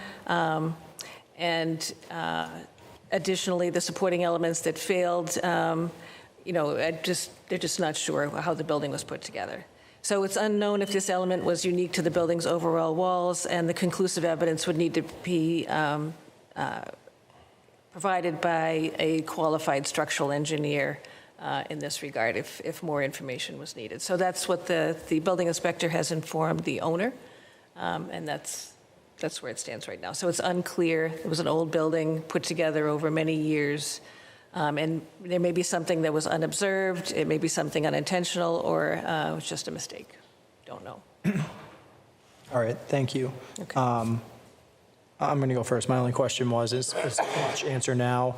I think we also talked about, this took that, public safety team and the building department into understanding as they're just starting construction about some things that we can do proactively. So I think we should circle back to that on a future agenda item and discuss publicly how that's going to help moving forward. I think that's a good idea to work on, moving forward. This is a kind of a big, important building right at a busy corner. And Yeah. it's very important. Yeah. Amy? I don't think I have any other questions, no, but I appreciate the update. Matt? Yeah, just briefly, speaking of it being a busy corner at 135 and 85 where Hop Drug used to be, picking up my kids on Friday, I actually watched two, I'm going to call them 10-year-olds, they look young to me. The light to trigger where the crosswalk used to be is actually outside of the safety fencing that has been put up by the construction and contractor. I watched these two kids essentially have to climb into the intersection of 135 and 85 to hit the light and then to wait for the crosswalk, as there is not an opening between the barriers when I witnessed this on Friday. So I know this is not necessarily what it was about, but I would just give you general feedback that I continue to have concerns about the overall safety and measures being taken there. I didn't appreciate seeing two young children essentially have to wander into the busiest intersection in my town to try and cross the road correctly. They shouldn't be standing on that corner. It's blocked off. Then it's still accessible. Okay? Thank you. Yeah, not much to add. I appreciate Lance, Elaine to look further into it and providing the information and insights. As I mentioned in the past, because this is a incident that our residents were very concerned about, we owe explanation and understanding of what exactly happened. So I appreciate that. And as you mentioned, some of the process improvements and others.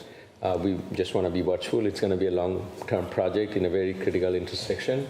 So as much as we can be, actively and proactively cautious and same message to the builders and everyone, I think that's what we need to keep this as on our radar going forward.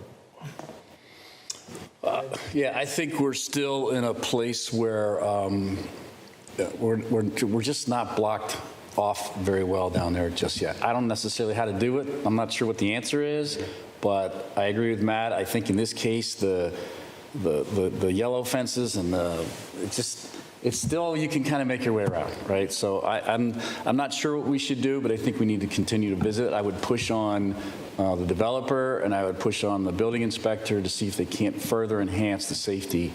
I'm thinking of downtown Boston. When buildings are going up like this and there's sidewalks that are live right next to that building going up 30 stories, and they have a scaffolding and they have a roof deck and they have it really secure. Something like that I think is going to need to be, if this is sidewalks, if this is going to be blocked this entire time like this, we got to do something else because people are coming to this side of the street. So once the building permit is issued for the new building, we'll have that. So we'll have that covered sidewalk that will reopen and it'll be covered. That's required under the code. So Okay. what we have now is So- just. So maybe we can advance that or something. Yeah. But I'll leave that to the building inspector and the developer. Thanks. Perfect. Okay. For the Main Street Corridor Project, there are multiple poles that are coming down in the downtown area. Verizon is pulling those out as we speak. Well, maybe not tonight, but during the day. And so Verizon will be done with their work by the end of October. Pavement of the west side of the project is scheduled for around Halloween. So that would be paved around that time frame. And the landscaping will be going in this fall. So it will be done by end of the year. Then the east don't wanna say side, it, but the east side would be paved in the spring. So this fall kind of concerns me because that's kind of broad. There's there's a window to plant, when it comes to landscaping, trees and stuff. And if we go too late or if it's an early winter, that stuff can be lost. Do we have any protection in case the project doesn't end until a certain date and then it's, they said the fall, so they're just going to plant them? I just want to know, even not tonight, but just at a future point. Assuming that if we're outside the plant window, they wouldn't be planting. Yeah, there is a warranty on all the plantings, so if they put them in, they own them going in. If they fail between now and whenever the warranty expires, they got to put in more. Okay. So that's been discussed. Fair point, though. All right. I'm good. Okay. Okay, so for downtown corridor, I wanted to mention at Commission on Disability this week, we had some feedback from a legally blind resident that the crosswalk buttons they're making either a very quiet audible sound or not a sound at all, and her dog can't hear them, and it's hard for her to hear. So her seeing eye dog does help block her from walking in, but it's even hard for the dog to hear, apparently. Yeah, that was raised this morning, Amy, in the call, and they're aware that they're not sounding off the way they're supposed to, so they're going to be adjusting those. Great. Nice. Can't wait to finish. For MWRA project update, efforts to connect to the MWRA are still underway. The town and our consultant PAR met with the Water Resources Commission staff on August 21st, and also again today, where we discussed the water needs assessment, and discussions are going very well, and I think there's general agreement on the water needs assessment number going forward. And so the next step is to work toward filing of an ENF, and we'll be working with them on that and reviewing a draft with them. And finally, town department position vacancies. I'm recommending the posting of the food service worker position at the senior services department and the assistant building inspector zoning enforcement officer position. Both of these are budgeted for this year. They're vacant due to resignations.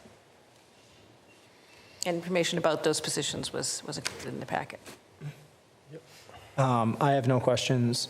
You've clearly recommended it, so I'll look for questions or motions from the board. I move to authorize the posting of the food service worker and assistant building inspector zoning enforcement officer positions. Second? A motion and a second. All those in favor? Aye. Any opposed? I'll abstain.